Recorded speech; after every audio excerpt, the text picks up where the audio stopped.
lives here. This is Open All Mics from Sports Sound. Go! Go! From BBC Radio Scotland. Yes, this is Open All Mics on Sports Sound with you on BBC Radio Scotland. It's Alistair Lamont here, and we'll keep you across all the action. We've done a lot on the Premiership, particularly the Hearts game against Falkirk, but let's get into the Championship now, because there's some big games there today. One of them for us is Chris Doolan. It's Ayr United against Ross County. Chris, how are you looking forward to today's match there? Afternoon, Alistair. Yeah, it should be a great game down here. I'm expecting it to be a good game. There's a lot on the line for both sides. You know, Ayr's home form this season has always been a bit of a question mark. I think they've only won 3 at home all season, and I think that's something Scott Brown will really want to address today, because they're sitting in a lofty position. They're still in a playoff position just now, and normally that means that you've got a good home form, which they don't. So now I think Scott will try and address that coming into today. And Ross County's form has been inconsistent at best. You know, they've won, they've lost, they've won, they've lost. So I think for them, they'll be hopping off a defeat from Queen's Park. They'll have to come here and show a reaction, and it should be a good reaction. And like I say, I'm hoping for goals today. Yeah, Ayr United with a big chance to really consolidate fourth position there and make themselves real hot favourites to be part of the playoff. Well, we've saved the best for last, as always. Our man Chick Young is at Firhill to watch Partick Thistle against Airdrie. Afternoon, Alistair. Yeah, I haven't seen the cards nor the birthday cake, but Partick Thistle are 150 years old today, and they've just unveiled a massive banner in the stand behind the goal to celebrate the occasion. And talking of history, it's 2009, May 2009, since Airdrie last won at Firhill. 15 attempts, 14 wins for the Jags and a draw. So let me wheel out all these statistics and just to welcome the teams as they come out, because Partick Thistle, if they win this afternoon, can go within 3 points of St Johnstone at the top of this Championship division. To my utter disappointment, Alistair, Airdrie have come out of that tunnel wearing these strips with numbers in the back that would fit on Subbuteo players. Well, I'm sure, Chick, you'll have absolutely no bother discerning which player is which over the course of the afternoon, and you'll keep us up to date with all the goals that go in there. We're just getting pictures in now from around the Premiership grounds. Tynecastle looking pretty much jam-packed there, Ryan. It should be a cracker once again. Yeah, absolutely, and I think this is a call to arms for the fans as well. I think Derek said that the full week. I think the players have said that the players know they need a big performance, but they also need the fans to try and will them on, which 100% they will do. But just going back onto the team now is a bit of a blow there with the change, and hopefully it doesn't disrupt them too much. But yeah, massive day ahead for them. As for Falkirk, you were touching on it earlier when we were chatting just before we came on air. I mean, it's a big day for them as well. You know, they want to bounce back from the defeat at home against Dundee United, but you know, all our focus, to be fair, has been on Hearts. Yeah, and it would annoy me if I said that to you when I came in. I think all I've listened to all week is, you know, Hearts have to bounce, which is rightly so. Hearts have to bounce back, and as you said, majority is all about Hearts. But if I was a Falkirk player, I would be going to that game today saying, not happening in my watch, and you'd be ready to go and try and upset everything that everybody thinks is going to happen here, which is a home win. And again, Falkirk have been so good out with Derek McInnes. You probably look at John McGlynn and say he'd be manager of the season so far. They're a very, very good team, and they will be set up and ready to go to try and cause an upset. Just to confirm, Alan, Blair Spittle in for Aju. Yes, it's a real blow for the player himself. You know, I watched it, Alistair. It was in front of me. He just went and sat in the dugout, in the home dugout, and the physio was over. He looked distraught, to be honest. Then he went up the tunnel, and then Blair Spittle got called and told to warm up vigorously. So he's not had a proper warm up, Blair Spittle, but he's in that starting 11 now. Yeah, well, he's a player who probably hasn't had as much certainly football from the start of matches as he would have liked, Blair Spittle. So he'll be hoping to make an impression there at Tynecastle this afternoon. Just looking at I was at Tannadice on Tuesday. Oh, it's a wee chance here, Al. Oh. Nisbet eventually with a header, but it's McCracken who dwells in the ball. It's charged down. I think it's Keskinen that charges it down. It flips up in there. You're talking on the byline here, by the way. It flips up in there. It comes to maybe about 12 yards out, but he is at an angle in this bit, but the goal is empty because McCracken's nowhere near it, but another opportunity, another early goalkeeping mistake here at Pittodrie, but on this occasion nothing has came of it. John McCracken, he didn't cover himself in glory for the Livingston equaliser last weekend, and he's put his side in trouble again there. Goalkeepers, Al. I mean, if you're the manager or you're a defender, first away from home, first 2 or 3 minutes you get the ball, just smash it up the pitch, get up the pitch, feel your way into the game. Actually seen the chance there. Kevin Nisbet, when he sees that back, will be disappointed. As well, he's saying there he is on the angle, but a player that has ability as well. If he just gets it down and on the target, I think it goes in. I was going to say, just before Willie came in there, I was at Tannadice on Tuesday, and of course the pitch, we know the problems United have had in getting games on, but I have to say, looking at the TV screen now, it looks even worse than it did on Tuesday, certainly on the screen. It maybe doesn't look quite as bad in the flesh as it were, Ian McCall. There's certainly not a lot of grass on it, is there? Yeah, it definitely looks just as bad, particularly as you would expect. The home end obviously at the bottom of the hill, so yeah, I mean they've been unable to. I think you just can't possibly water it on a good surface. There's no rain today, so you get it watered. But the players, as Jim Goodwin said in his talk, it's the same for both teams, but they may have to just adapt and play in a certain way. Chance! Get the ball forward and play in the open opponent's half. Yes, Alan Preston at Tynecastle. First chance of the afternoon, and it's fallen to Falkirk. Really good play. It's a slack play by Hart. Yeah, who was that? Sorry, I said Tannadice. It was on the bar. I think it was Fata. I think Lucas Stevenson got to the line and cut it back. And Ryan can tell me it was Kamara, I think, that crashed off the bar from about 4 yards out. Maybe should score. How does he miss it? Dearie me, Lasagna. It's a cross from the left-hand side, right across the face. Does it go through his legs? Does it go behind him? Can you guys see it in the studio? It looks as though if he makes any kind of a contact, surely it's in the back of the net.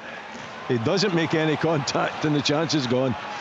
I didn't notice that one at Pittodrie, Ryan, but I did watch the Kamara effort. That was a decent old chance a good effort from Kamara, to be fair. Kamara, I'd actually watched him against Hearts, and obviously he never covered himself in much glory with the sending off, but apart from that he was really, really good.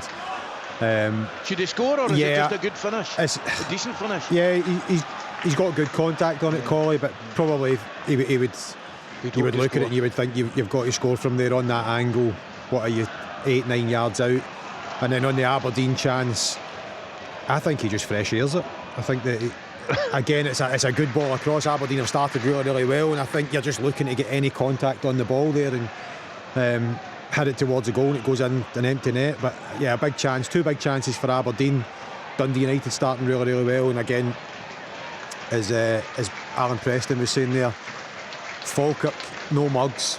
Spencer with a good chance there. I know he's a bit far out, but has a good strike at the goal, and it just goes past the post. So good start. It's been a really good start, right? Really good start from Falkirk. The Wilson's had a shot as well, right down the throat of the Hearts keeper. Hearts not done anything so far, but 6 minutes in, it's been all Falkirk. Biscuits, would you look a bit nervous? Biscuits, would you have played? Would you have put Spittle in, or would you have put Kabori up front? Probably Spittle, I would imagine. Yeah. Or would you? It's a tricky one because it's so late on in the day, Ryan. It really is, and you would imagine. Although Derek said he named the team yesterday, poor free kick. They named the team. He was going to name the team yesterday, but held off to give Beningame a chance. Spittle clearly wasn't one that was in his thoughts, so it's even difficult for him. But it's a chance for Blair Spittle here. He's a scorer of magnificent goals at times, and that's what Derek will be hoping for. A couple of early goals in the Championship, not at the games we've got people at, to be fair. Arbroath have gone a goal up on Dunfermline. It's Ryan Dow who's got that goal, and Queen's Park are at home to Morton, but it's the visitors who have taken the lead. It looks like a Matty Shields own goal. It was Shields, I'm sure, who got the winner for them last weekend, but he scored an own goal, it would appear, in the early stages of that one. So Arbroath 1, Dunfermline 0, and Queen's Park 0, Morton 1. What's happening in the early stages at Somerset Park, Chris Doolan? both sides are just kind of feeling each other out just now, Alan. It's basically shape against shape. They're both playing back threes, back five, I suppose, and it looks like it's going to end up quite a physical battle. If you look at the front end of the pitch, Ikpeazu and Jordan White for Ross County, George Oakley at the other side. George is actually off the pitch just now, having the side of his head glued, I think, or he's certainly got a bit of blood coming off the side of his head. It looks like it's going to be a real physical game today, but any team that plays a back three normally is a big physical side anyway. What about Firhill? Chick, anything happening in the early stages? Yeah, it's mostly Airdrie actually. They're getting forward, pressing Patrick Thistle at the back, forcing them to go some panicky moves out of defence, and there's nervousness, I would say, about Thistle in these early stages. It's a little chance now. Airdrie coming forward again, a shot, just past the right hand post of the goalkeeper. It's a nervous start from the Jags. Josh Clark just letting that one go past his post on the 150th birthday of this whole club. I thought you were going to say earlier on it was your 150th birthday, Chicken. Well, I was waiting for. I'll just watch one of you was going to say, and what was that first game like? As if we would say something like that. I thought my money was in Preston. Could Ryan have a look at this in the studio? I just think this is never a foul. The referee's given a foul. The United players come in and snatched it just in the 18-yard box. It just didn't look a foul to me, and he had a great chance to score. I'm just watching it now, call it. Yeah, I mean, there's a bit of contact there. Yeah, a little bit of contact, but again, nowadays you know what it's like. You get a tiny bit of contact, you go down, you're going to get the foul. But if that was me pressing him, I would have wanted it to have been played on for sure. There's a huge game in League One today between first place Inverness Cali Thistle and Stennismuir. And Steny, the visitors, have gone a goal up early on. It's Ollie White with a third league goal of the season to give them the advantage in that one. And Montrose are also a goal up at home to Queen of the South early on. Steeves has got that second-minute goal there to put Montrose in front of Queen of the South.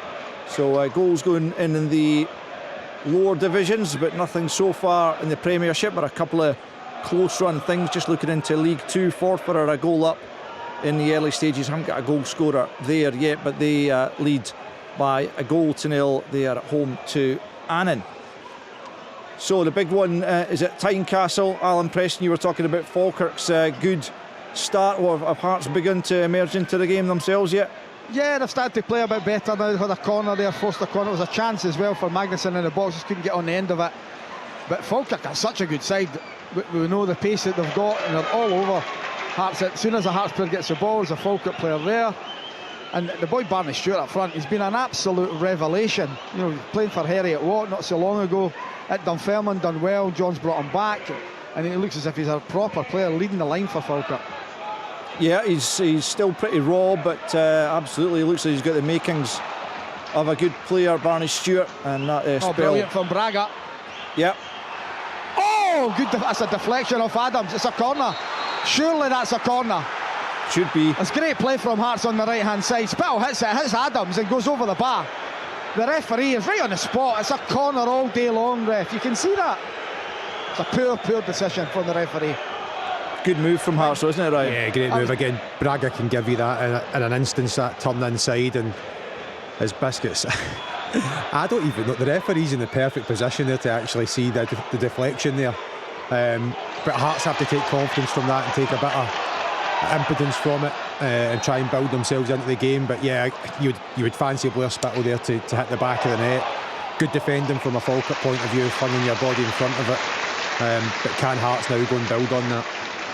Looks like Aberdeen dominating in the early stages at Pataudry, Willie. Yeah, very much so. Dundee really struggling to get into the Aberdeen half, to be perfectly honest with you. Olisanya having another little opportunity there just a few minutes ago, but winning the corner. They're playing some sharp football. They're finding bodies as well. It's slick looking football that Aberdeen are playing, and they're getting forward very quickly. Although Dundee are making it difficult because they're piling bodies behind. You're even looking at Simon Murray. Go! Penalty, no! Oh my goodness me! Thistle with their first attack of the game. There's a header in there. It comes off the crossbar. It's the post. Goalkeeper goes in again. The claims for a penalty kick is eventually dealt with and cleared. Thistle with their first attack. Now another shot in. They've come alive at last, and you hear the fans respond to that. Still 0-0 though.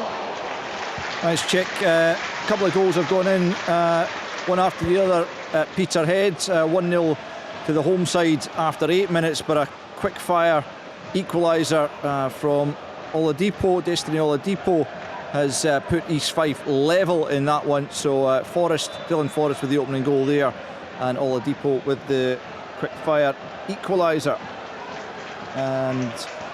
And it doesn't sound like Dundee have really been able to get into the game at all so far, Willie. No, they haven't. They don't look as though they're making much of an attempt to get into the game. It's very disciplined in terms of getting behind the ball. They get behind the ball really early. They've had one or two little runs forward, but nothing at all. No build-up play. Actually, from the midfield, everything's going from back to front when they do have an opportunity, or perhaps Aberdeen make the mistake, and that gives them the chance. It's been disappointing from Dundee, I'm sure. As far as Aberdeen's concerned, it's been a very bright start for them, but no goals yet. What about at Tannadice? Ian McCauley in his side? In saying that, it's the first goal for Aberdeen now. I think it is Olisanya that gets the final touch on it. What happens is it's Kevin Nisbet. He manufactures it in the left-hand side, gets the strike off very quickly. McCracken, I don't know what he's thinking about. He parries it up in the air over his head. It loops over his head and it drops for Olisanya, who on the line. I don't even know if the ball was over or not. I would have to see a little replay, or maybe you could see in the studio if it was over the line, but he's actually taking it. Olisanya's taking it, seeing a little replay here, but it's a goalkeeping error. It's got to be a goalkeeping error, but Nisbet does extremely well. Sharp touch, left foot strike. I think it's over the line. Kevin Nisbet hits it, McCracken kind of flaps at it, and Olisanya, I think he maybe just gets the final touch, but it's a 1-0 to Aberdeen. They're checking it, of course. Possible offside, which maybe Olisanya could have been offside when the strike was taken. It was the last touch was off the goalkeeper, so he actually plays it into the path of Olisanya, and it is a goal. Yes, it is a goal. No, it's not yet. You've got to hold on. The crowd, you were getting a little bit. No, it is a goal, indeed it is. The crowd, a massive cheer went up from the crowd, but the board showing the offside decision hadn't confirmed that it was a goal, but it is indeed the first goal of the game to Aberdeen. I think it's Olisanya. Work it out yourselves. Yeah, I mean it's tricky to say, isn't it, Ryan, whether the ball was completely over the line from Kevin Nisbet's initial effort, but Olisanya making sure. Yeah, listen, he's doing what any good striker would do. If that was me in that position, I'd be trying my hardest to get on the score sheet, never mind Kevin Nisbet. But Kevin Nisbet does great, pulls off. As well, he said, he takes a good touch, gets a good shot, but I mean the goalkeeping, that is, I don't even actually know what he's trying to do. I think he could actually probably catch it.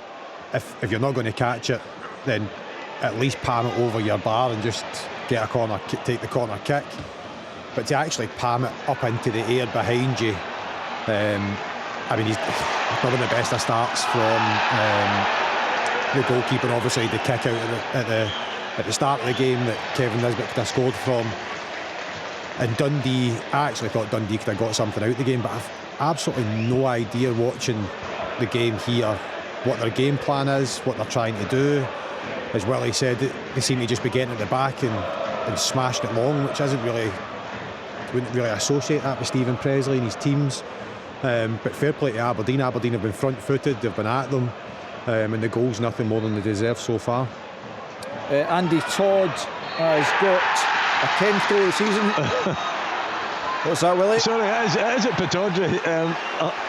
The referee hasn't blown his whistle. I think it was Lyle Cameron that took the free kick, and it's ended up in the back of the net, but the referee is insisting that he hasn't blown his whistle. I'm hoping to get a little replay here, because I was writing a couple of things down in my notebook and I saw it flashing into the back of the net, but the referee had called it back, so it's no goal, although it ended up in the back of the net from the free kick because the referee hadn't blown his whistle. As I was about to say, Andy Todd's got a 10th goal of the season to equalise for Dunfermline early at Arbroath, so it's one apiece in that one. Chance perhaps here's for a Hearts chance here. at Hearts, yeah. Yeah. 22 yards out, free kick. Chesnikov is brought down on, Lissa brought him down as he's going through. Mount's over it. It's set up for Mount, to be honest. Spittle's there as well. We know what he can do with it. We've already seen him over the period of his career score some great goals. For me, it's set up for Mount, but Spittle might fancy it himself as well. Scott Bain's on his lines with a 4-man wall. Opportunity for Hearts here. I think Mount will take it. No, Spittle hits the ball. Chance gone. Disappointing in the end from Blair Spittle, who's certainly got the technique and ability to score from set pieces from that kind of distance. Morton against Queen's Park is now 1 apiece. Nikolai Todorov's got his first goal since moving to Queen's Park, so it's 1-1 Queen's Park Morton and 1-1 also Arbroath Dunfermline. So we've chosen badly in the Championship so far. Those 2 games that we are at, Ayr United against Ross County and Partick Thistle Airdrie, still goalless.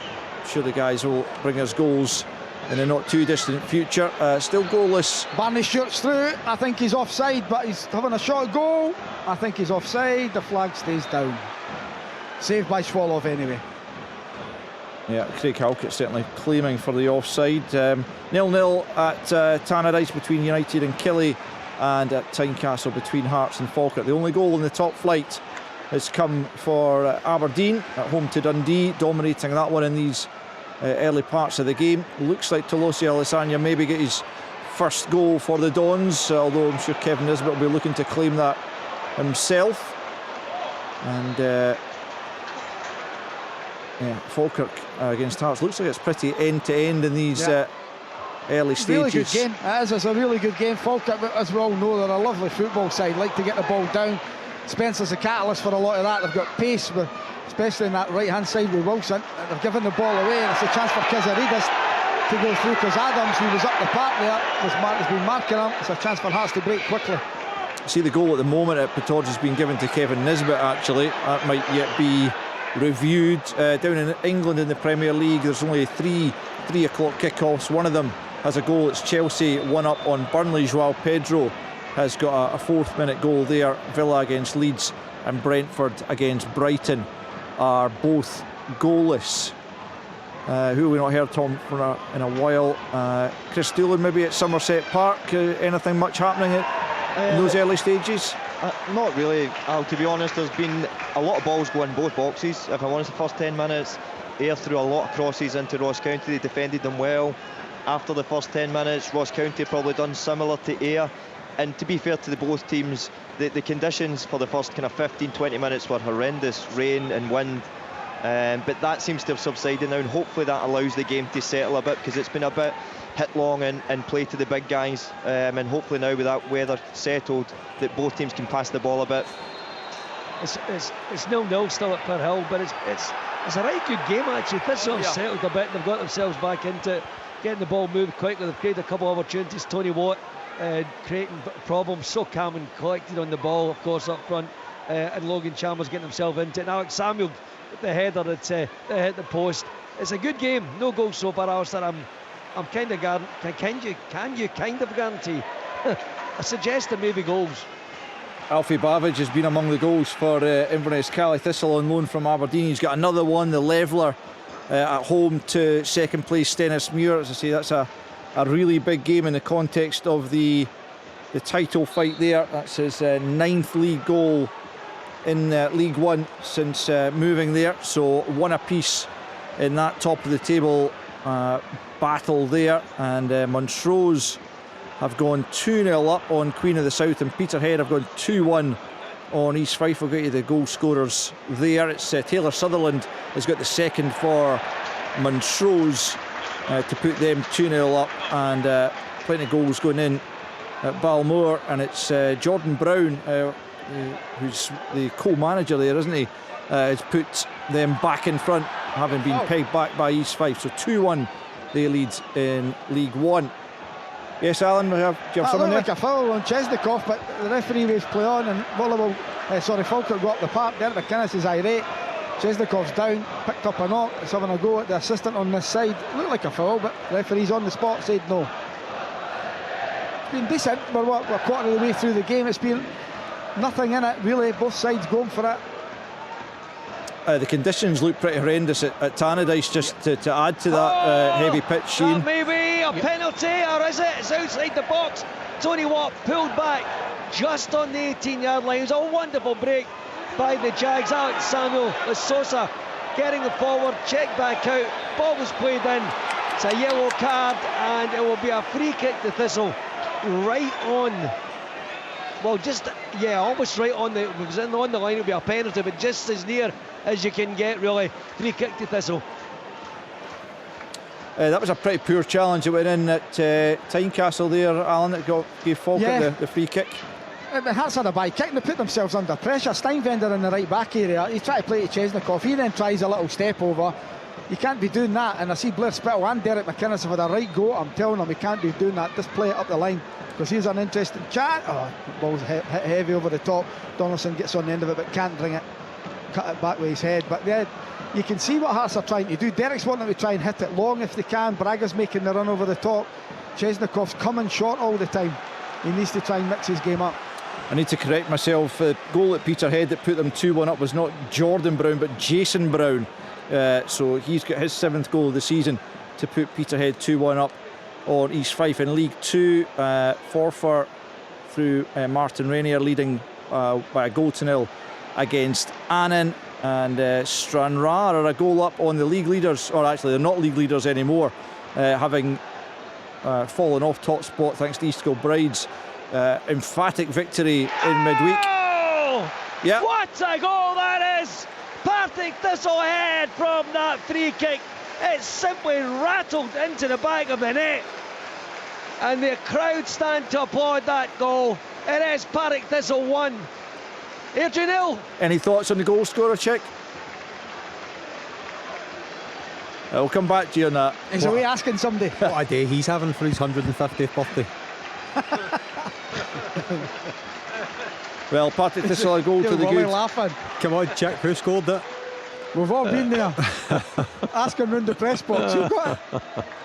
Partick Thistle 1 up on Airdrie as they try and narrow the advantage at St Johnstone Hold at the top of the table. Just a draw, remember, last night for the Saints away to Wraith Rovers, 0-0.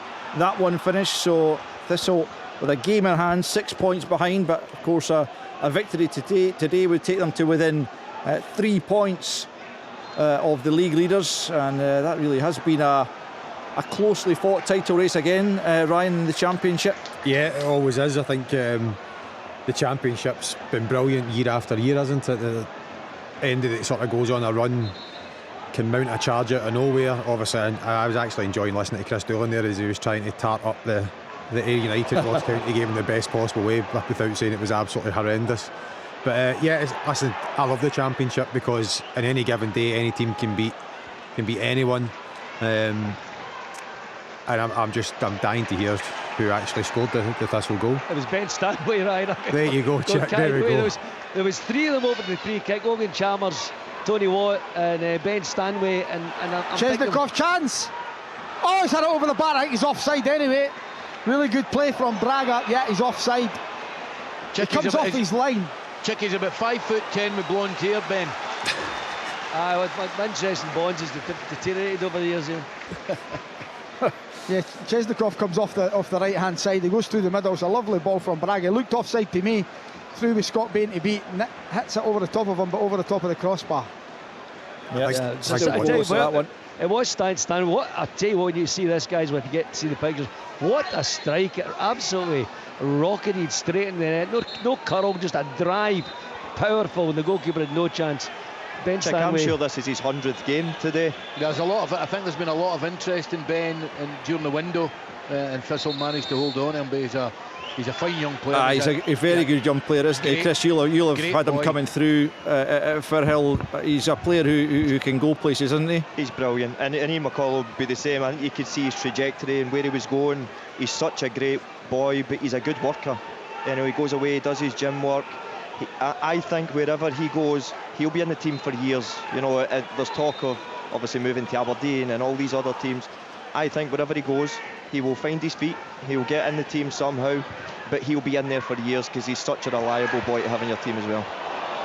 Yeah, he certainly looks the part in that Thistle team just now. James Hilton's 8th goal of the season from the penalty spot has put Clyde one up on Edinburgh City in League 2.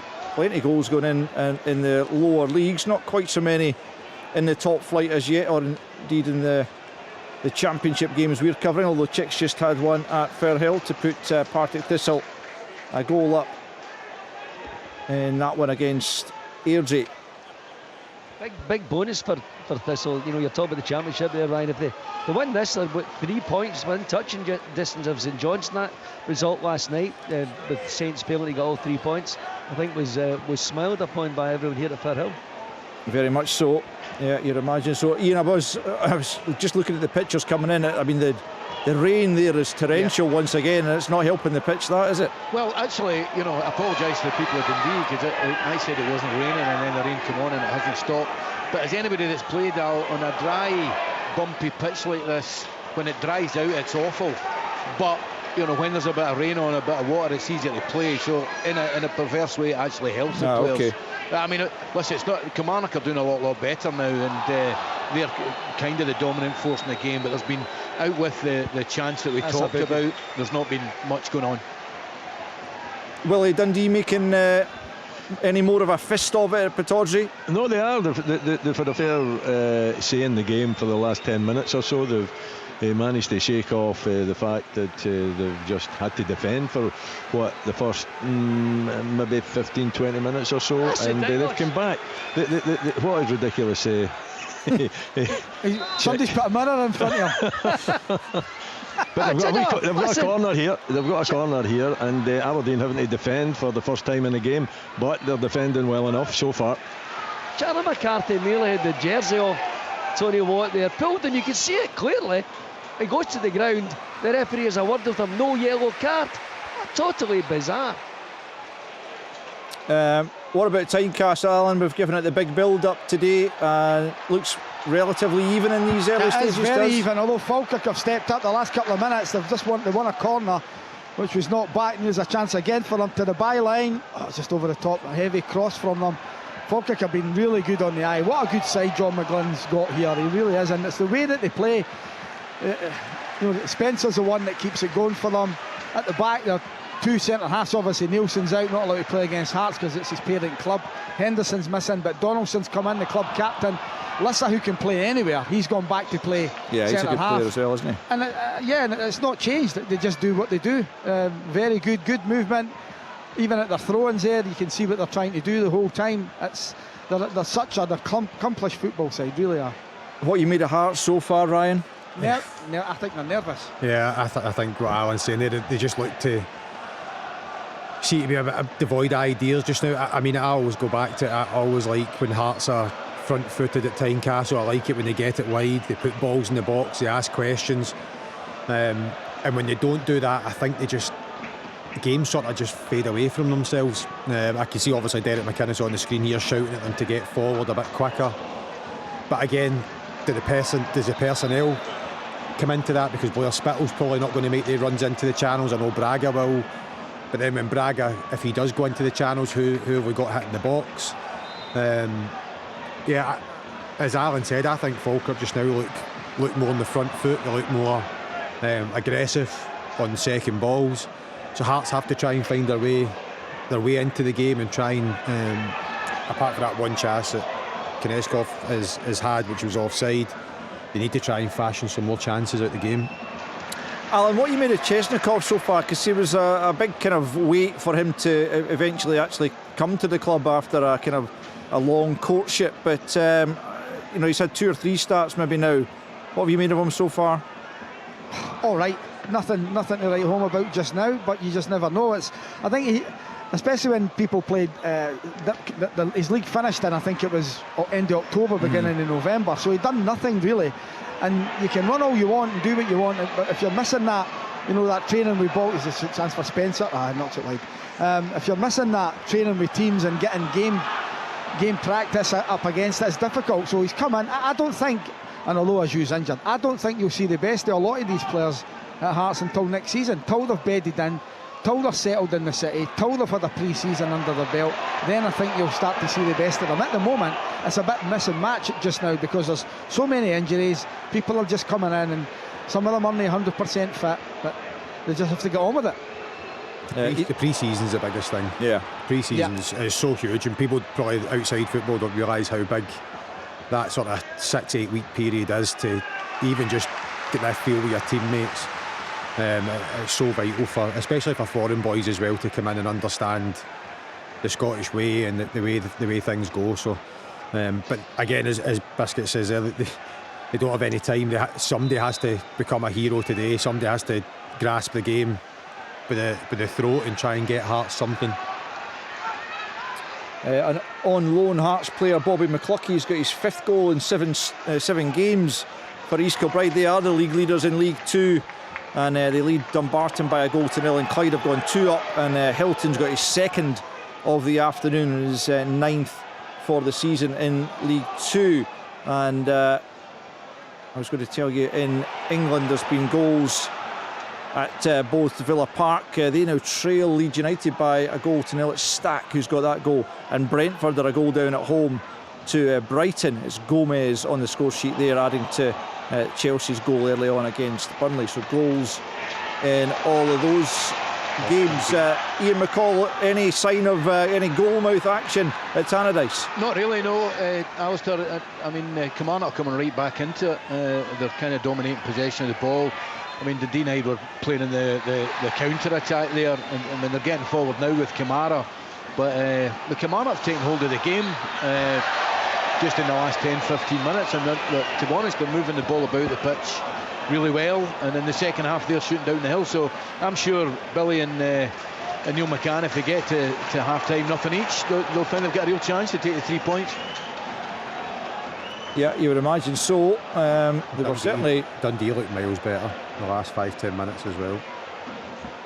Aberdeen really struggling. I mean, I don't know how this game has managed to flip around so drastically from an Aberdeen point of view, and the fans are beginning to get on the players' backs as well, because you can't get a hold of the ball now. They're not pressing the ball. Dundee are having easy possession. They've started to play a little bit. It's a long ball through. That could be a penalty. It's Dundee, and it's pointed to the penalty spot, and he's given a penalty. It is Ugan that has made the run in behind. I think, is it McIntyre that collides with him? I think you're right, Willie. And it's just they've tried that long ball since kick-off, really. Nothing's came of it. On that occasion, it's over the top. Is there a question of possibly offside? I was going to ask that. Yeah. Offside, yeah. Let's have a look. We're getting a rerun here. No, maybe not. Ugan might have been, and it's just. It's actually it's Morrison, isn't it? Yeah, it's Morrison that pushes him. It's just an awkward challenge, but he should be able to deepen himself. He should know that there's players round about. But Yogan kind of sneaked in behind him there, got in front of him, startled him, and then the contact came and he went down. The big striker, who's not played any part of the game so far, but he's had a major impact then. And it looks as though once it's been given, they're still checking it. Of course, Simon Murray. What do you make of the challenge here, Ryan? You've had a look back. Clumsy, I would say. It is a bit clumsy, but he definitely gets wrong side, doesn't he? I think from Morrison's point of view, he's probably got to be aware of what's round about him. Yep. I think from Dundee, he's just put by the way, he's done brilliant. He's just put his body right in front of Morrison to play for the penalty. You can tell. He's definitely played for the penalty, without question. Stepped right across Morrison. And again, makes it difficult for him. But I think if Morrison understands that he's on his left shoulder there, he probably goes and just attacks the ball quicker. But we'll need to wait patiently to see if it's given. Well, they're taking their time. Problem for Craig Sibbald at Tannadice, Ian, in the monsoon conditions. Yes, I mean, it looked like an innocuous challenge, and Kilmarnock went in the counter-attack. They've won a corner, and they nearly created a really, really good opportunity. I think it was Greg Kilty, but is he holding his hamstring? I mean, he looks as if he's going to be okay to continue. I'm not too sure. No, he's going to be coming off. There's a sub just going to be coming on. I think it's Ryan Strain is going to be coming on. That's a blow for Jim Goodwin, because Sybil's been one of the most effective players throughout the season. It's a long way to Pittodrie as Simon Murray has got the ball in his hand. So they'll be checking offside. Surely that should be pretty routine. I wonder if they're also checking whether it's definitely inside the box, the initial contact. Okay. Because it's not. Yeah, it looks as if it was maybe just on the line. They're showing that 18-yard angle quite a lot, and I wonder if maybe the first contact was marginally outside. Yeah, it could be, and it's one that maybe is going to take a little bit of time. I don't know how they check that. I would imagine it would Here's be a the chance same for as Falkirk. They've got numbers up. Oh, over the top of the bar. Good break from Falkirk. It's a square pass, but as Brojo in the end has a shot from the edge of the box, it's squared to him, hits it over the top of the bar. Still 0-0 at Tynecastle. He's away to have a look at the monitor. Steve McLean's the ref at Pittodrie, who initially gave the penalty for the foul on Yogan, but certainly his attention has been drawn to something after the various reruns by VAR, so he's going to get another look at it himself. There could be a number of things that he's checking, whether it's inside. I don't think. Surely VAR's got to decide if it's inside or not. If it's that would be a offside, factual overturn, I guess. So it probably is, as to whether it's a foul or not. Yeah, whether it's a foul or not. Wow.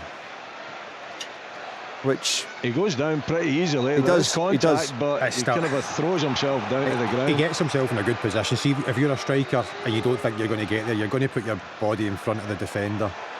I think it is outside the box. Now they're stopping it, just what I'm seeing here, they're stopping it outside. It looked as though maybe that is still contestable, whether it was in the box or out the box. Yeah, East Kilbride in the meantime. The initial contact's outside the box, and watch the VAR. The initial contact is outside, it takes him in. Yeah, I suspect in that case it will be a free kick just outside the box. Just to tell you, East Kilbride have got a second and a third goal. Joao Baldi got the second, his fourth goal of the season, and then top scorer in that league, John Robertson. I think that makes him outright top scorer in the SPFL. Has got his 15th of the season in the league to make it East Kilbride 3, Dumbarton 0. They're checking red card. They're checking if it's a red card possibility for denying penalty! a goal scoring. Oh, he's going to his pocket. It's a red card. That's what the controversy is about. Okay, let's get to Tannadice, Ian. Well, listen, the ball's come across. They'll have a look at it, obviously. I think it looks a penalty for. It's for Dundee United, sorry. It was Lucas Stevenson. No, it was Will Ferry round the back. He's just carried on. He was going to shoot. He's cut inside. And from here, we've not got a great view, but it definitely looked a penalty to me. They'll have a check in VAR, but I can only see it being given. Let's get back to Pittodrie then, Willie. What's happened there exactly?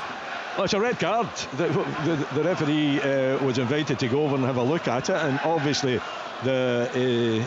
what the VAR has asked them to do is have a look and see if it was a red card, denying a goal scoring opportunity, and it's still a penalty.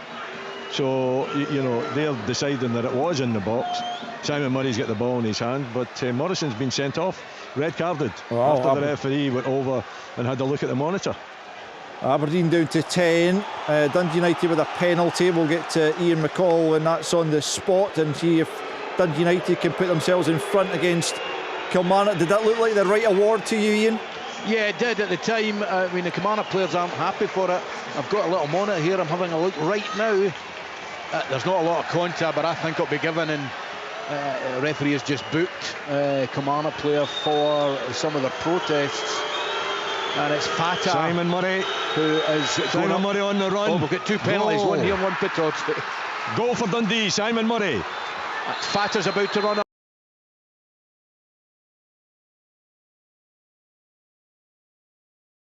He should go and take the ball. Saved! That's a great save from Kel Roos in the Kilmarnock goal. It was a good height for the goalie, but it's a good stop. A big chance missed by Dundee United. Do you want to have a look at this tackle? Donaldson on Bragg. Is it? No, it's not Bragg. It's Spittle. Yeah, yellow card, I think. Didn't see initially. Yeah, yellow card initially shown. Ryan, you can have a look at that. I think it is a yellow, no more than that. So Simon Murray, having scored a couple of goals last weekend, he gets his fourth of the season. This one from the penalty spot to draw Dundee level at Pittodrie. Meanwhile, the Dundee United penalty was saved, so they still 0-0. That is a poor penalty. Simon Murray's a great penalty. Dundee United's poor. big opportunity for them. And then going on to what Alan was asking about, I think yellow card max. I mean, in our day, it probably wouldn't even. I'm saying our day, you're a lot older than me, obviously, but back in the day, it would just have been a free kick, I would imagine. But yeah, two big penalties there, and Simon Murray. I mean, Dundee have just completely turned this game on its head, and Stephen Presley will be so annoyed the fact the way they've started to give Aberdeen a goal, albeit a mistake for the goalkeeper. But great penalty there from Simon Murray, and Jim Goodwin will be bitterly disappointed, especially as Colley's saying there, the rain, the pitch. You might only get one opportunity, two opportunities max in a game that's not going to be total football. That's a big opportunity there for Dundee United. It's interesting this. So that's clearly been given as a denial of an obvious goal-scoring opportunity. There's been a few of them now recently, and so we were having a bit of a chat about this earlier. I think you could debate some of the decisions, but what you have to say is that VAR have been consistent in the application of it. So you could debate whether Liam Gordon's red up at Pittodrie whether that was a correct call, but it's consistent with how they have been applying it in these situations. I'm thinking of Austin Trusty. I'm thinking of Liam Henderson last week. So you have to say that you can decide, you can have a conversation as to whether you feel they were the correct calls, but what VAR and the officials ultimately have done is shown the red card in each of these fairly similar situations. Obviously that one was just inside the box, Ryan, so you can see why they would call that a denial of an obvious goal scoring opportunity. He's maybe going slightly wide, but you can understand why they've came to that decision.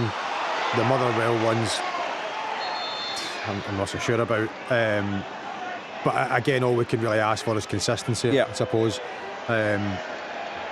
And I think we can deal with that better. The fact that they are consistent is when there's so much inconsistency about it. But yeah, a mad 5 minutes there in both the Aberdeen game and the Kilmarnock game. Very much so, and we're rapidly heading towards half-time already. It feels like this first half has flown by. Only goals that we've got in the Premiership have both come at Pittodrie. One apiece there, Olisanya or Kevin Nisbet, I think actually, as I say, has been given the official goal in that one for the moment. Tapped over the line perhaps by Olisanya, but Simon Murray just equalising from the penalty spot a moment or two ago to make it one apiece after Liam Morrison had been red carded for the challenge on Tony Yogan that led to the spot kick, and almost simultaneously Amar Fatah was missing a penalty at Tannadice and passing up. 1-0 to Hearts. They get the break of the ball, and when you're asking for one of their new signings to step up, he does. I think does he toe poke it, Ryan, through? Yeah, he does, yeah. Looks a really good finish. It's a great ball into his feet for Spittle. Yeah, Chesnikoff knocks it beyond Bain. Little break of the ball there. I think Falkirk will be disappointed to not have maybe defended it better, but I mean, if you're a new signing, played 2 or 3 games, it's exactly what you need. I tell you what, that's exactly what Hearts needed. But a great finish, a little. About they goals go understated. The little toe pokes, so effective. Half time at Somerset, Ayr United 0, Ross County 0. Okay, we'll come back to you for a fuller half-time report, Chris, although it doesn't sound like you maybe need much more time, but it is a good finish, isn't it, Ryan? Yeah, great finish. I think just being there, being alive, a little break at the ball. As I said, Falkirk will be so disappointed, but from a Hearts point of view, right on the stroke of half-time, Derek McInnes's team talk now will be completely different to what it probably was 30 seconds ago, but what a big goal that is for Hearts. Yeah, could well be massive for them. Jack Bryden's got a goal in the basement battle in League One away at Cove Rangers. Half-time at Firhill, 1-0 to Barrack Thistle, just right on the whistle there. Claimed for a penalty. Tony Watt dancing through, brilliant skills. Thought he was pulled back. Referee says no, so it's 1-0 to the Jags half-time. Thanks, Chick. Yeah, we'll get back to you as well for a full half-time report. Congreve, it's a second goal. I think it's Congreve that he gets it with the right foot down the right hand side. He strikes at a really tight angle. Bratveet doesn't deal with it particularly well. It goes he should be able to deal with that because it's so tight an angle for the Dundee wide player. But Congreve it is that gets it down the right hand side to give at half time. There's 6 minutes to play, time added on 45 minutes we are just now, so still a bit of time to play. It's 2-1 Dundee. Just a second goal for Cam Congreve, who is beyond that had a massive impact for them, and Aberdeen just falling apart up at Pittodrie, Ryan. Wow, I actually can't believe what I'm actually seeing here. But it's great play from Dundee down the left hand side, good ball in. Simon Murray does really well, gets a sort of touch back the way and then manages to just keep the ball alive. But as Willie said there, oh my God, goalkeeper, that's two massive goalkeeping mistakes either side. Near post, he's got to save that. Jeez, so disappointed. I mean, literally, you just got to stand there. You've got to be next to your. It doesn't even look as if you can sometimes accept it if it goes through your legs, if it's a low hard shot, but it doesn't even look as if it's that hard a shot, and they've sort of palmed it back into his own goal there. So, is it Braithwaite? Did you say is in goal today for Aberdeen, Willie? Yeah, And well, it is. It's not great goalkeeping from him for sure. Willie, I take it the atmosphere up there will be completely changed now. They've been on edge, for a good 20 minutes because Dundee having not been in the game whatsoever, and Aberdeen getting fans are not happy. It's just a yellow card to Simon Murray. It was quite a strong challenge, but yeah, I mean the fans are turning, and they've been turning for the last 20 minutes, but when you get the 2 goals scored as well, then you know where they are at this moment in time, not happy at all. And when the atmosphere gets like this at Pittodrie, then it's down to the characters on the field of play, and I'll tell you what, they're not standing up to it, that's for sure. Well, that was the next question I was going to ask you. Is there enough of them? Don't think so. Is there enough of the boys that will go in at half time and have a go at each other and then come out for the second half and stand up? No, and Shinnie's not on the park either. He's suspended, so That's been a big part of the problem this year, really, isn't it? Not enough leaders in that side. Yeah, I mean, you need a bit of kind of a character, I would suggest, and maybe some players that are vocal. None of them seem to be vocal.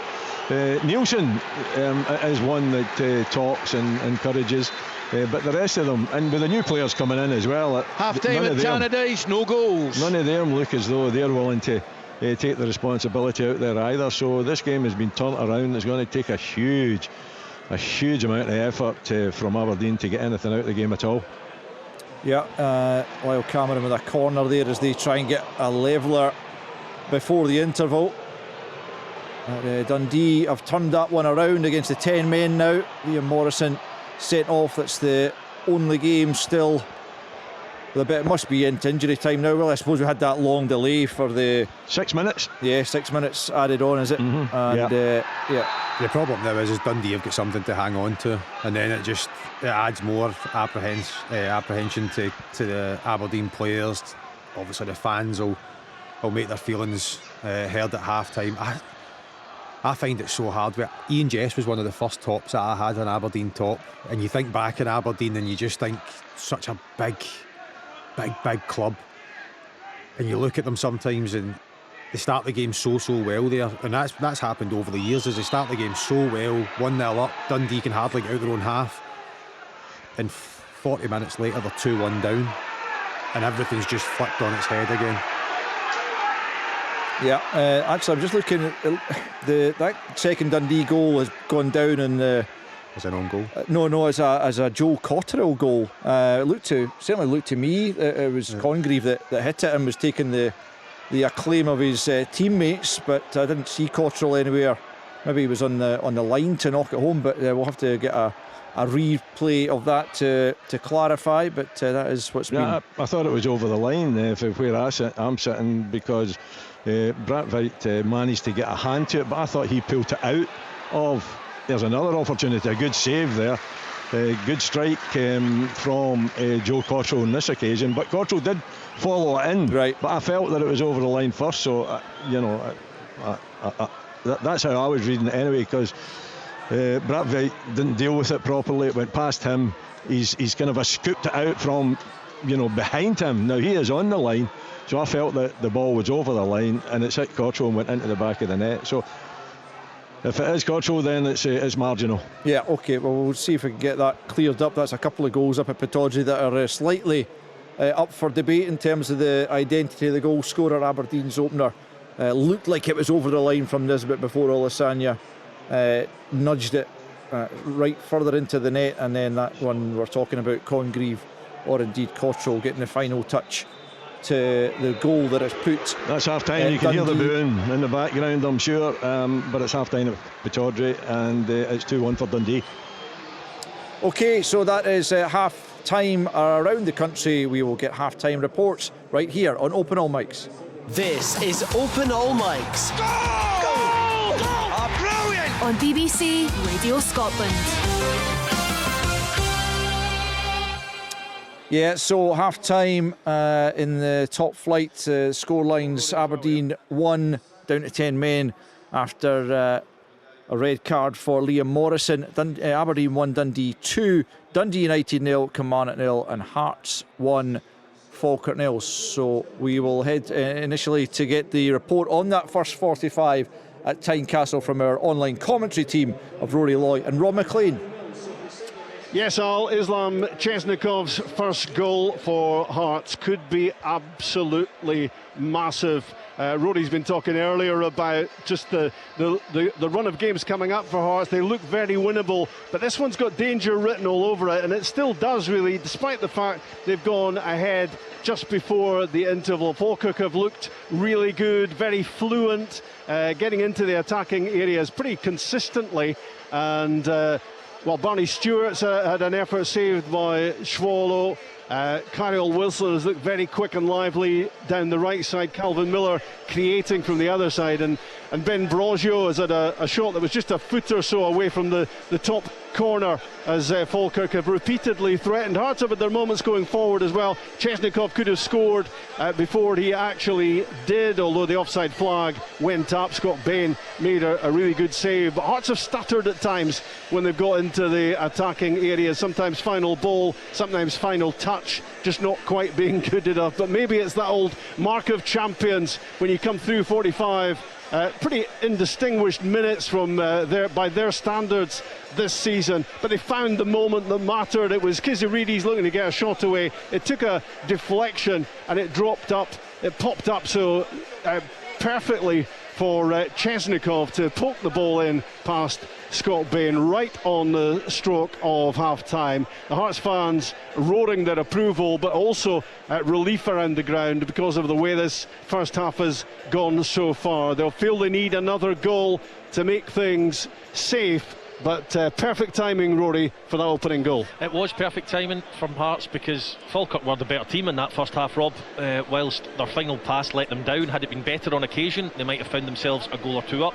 Hearts have had their moments as well.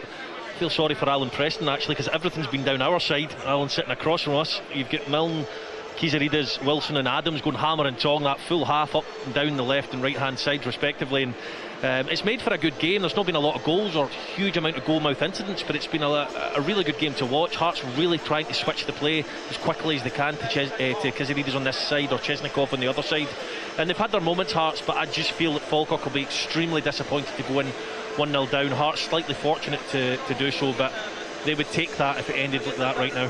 Hearts still on course to open up that 5-point lead at the top of the Premiership, but Falkirk still a significant factor in this one. Hearts 1, Falkirk 0. Thanks, guys. There'll be live second half commentary with Rob and Rory available to you online at the BBC Sports Scotland website if you want to listen to that match exclusively. Let's head up to Pittodrie then. Fairly dramatic first period for Willie Miller to watch between Aberdeen and Dundee. Indeed. A start to the game, and for the first maybe 15 towards 20 minutes, Aberdeen well on top, dominating it. Dundee looking as though they were here as spectators.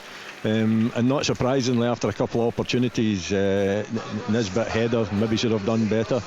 Olisanya should have made contact with a cross from Cameron down the left hand side, but 13 minutes they got the goal, and I thought it was Olisanya's goal, but it was difficult to see if it was over the line or not. Good work down the left hand side again. Cameron who cut it back. Nisbet, a really good touch and a good strongish strike, but nothing that should have bothered McCracken, who simply palmed it up in the air over his head. Olisanya following in, looked as though he got the touch on it. So it was either Nisbet's goal or Olisanya. Irrespective of that, Aberdeen went into the lead.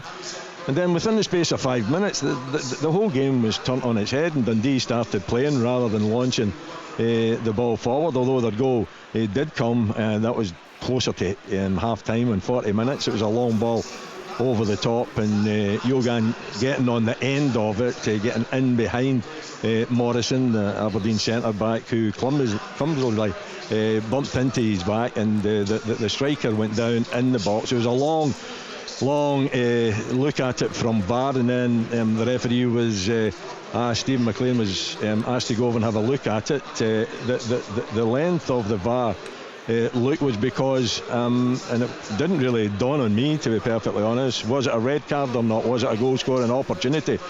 And when McLean had a look at the incident again, he decided that it was definitely a penalty in his mind and VAR's mind, and definitely a red card. So Aberdeen down to 10 men. Simon Murray stepped up and made no mistake. Really good goal, right foot to his left hand side, high, and giving the goalkeeper no chance whatsoever. And then in 46 minutes just before half time, another goal for Dundee to give them the half-time 2-1 lead down the left-hand side. Good work, and Simon Murray doing well to keep the ball alive in the middle of the goal. Managed to get it out to the right-hand side for Congreve, who struck it, and Brathwaite, for me, made a mess of it. I thought it was over a line. It went through the goalkeeper. It was a really, really tight angle as well. He was at his near post. I couldn't see how it could actually get past him, but it did manage to get past him, and then it was Cottrell that actually has been given the goal, because he was following up as Brathwaite tried to resurrect it and keep it out of the goal, even though I thought it was over the line. The powers that be has given it to the Dundee midfield player, and from a game that looked Aberdeen were going to dominate and actually win it quite easily, it's all been turned round at half time and Dundee lead 2-1. Yeah, they do, Willie. Just to clarify, I've had various helpful messages from people around the country telling me that there was a Nisbet goal to give Aberdeen the lead, and indeed it was Joe Cottrell's goal. He did get the final touch to knock it over the line off Brathwaite to make it 2-1 to Dundee. Let's head then to the other 3 o'clock kick-off in the Premiership. That was at Tannadice between Dundee United and Kilmarnock. Ian McCall. Yes, Al.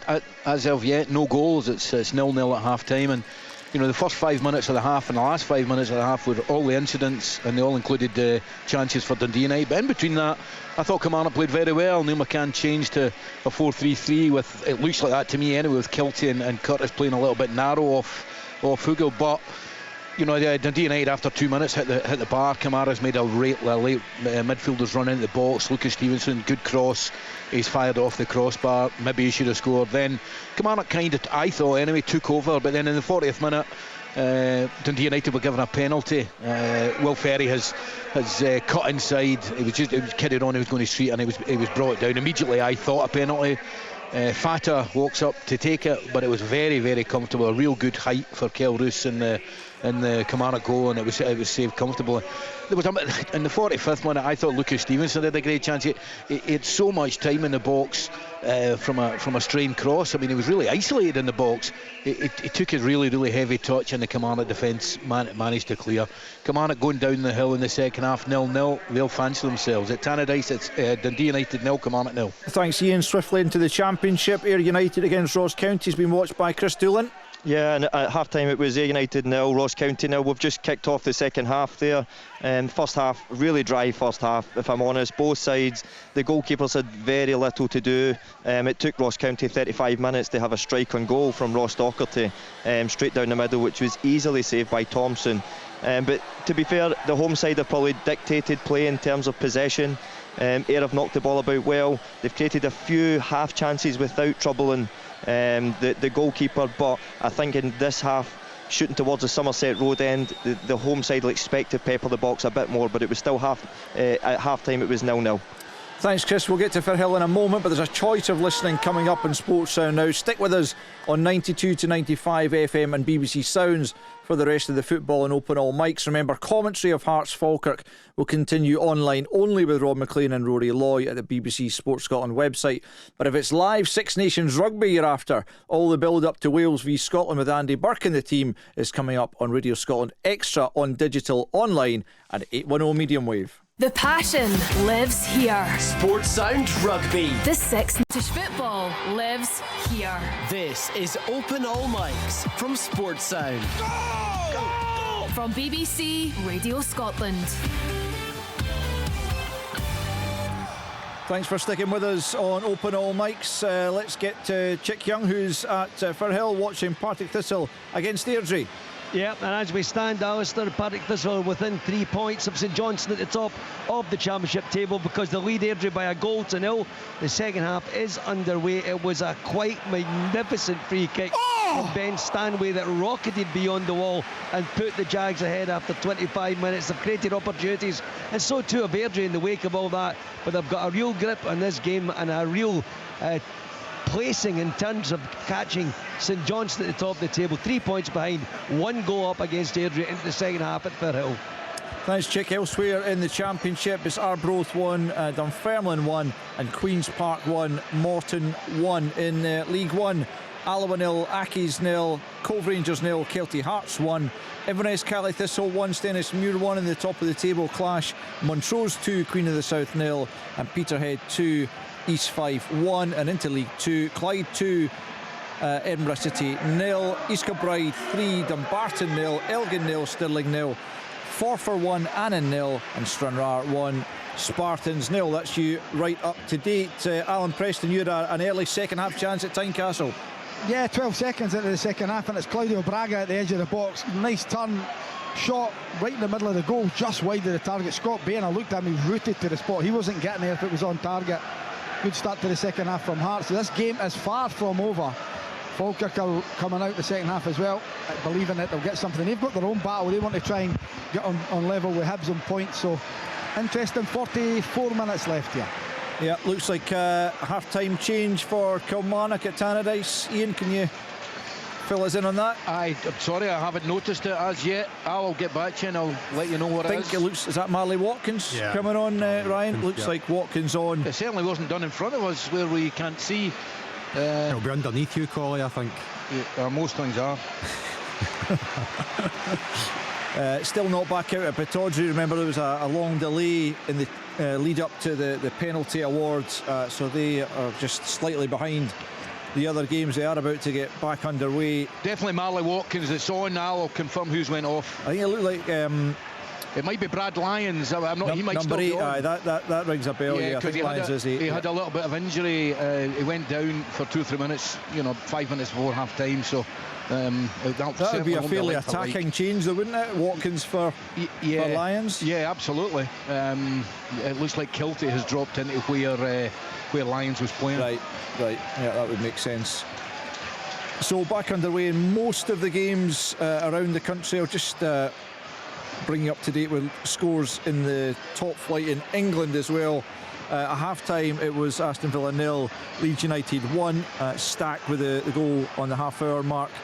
Danny Welbeck has made it 2-0 to Brighton away at Brentford just before half-time, adding to Diego Gomez's earlier goal. So 2-0 Brighton away at Brentford. And Chelsea still leading by that solitary João Pedro goal to 0 that was scored in 4 minutes against Burnley, and that's still how it stands. I guess you would expect Chelsea to have gone and added to that advantage, but they haven't done so as yet. So as I say, play resumed at Tynecastle. Hearts Falkirk are back underway, as are Dundee United and Kilmarnock. Nothing happening as yet up at Pittodrie. Willie, in terms of Aberdeen trying to get back into that contest, I mean, only a goal behind, of course, but now a man down. How would they best go about that, do you think?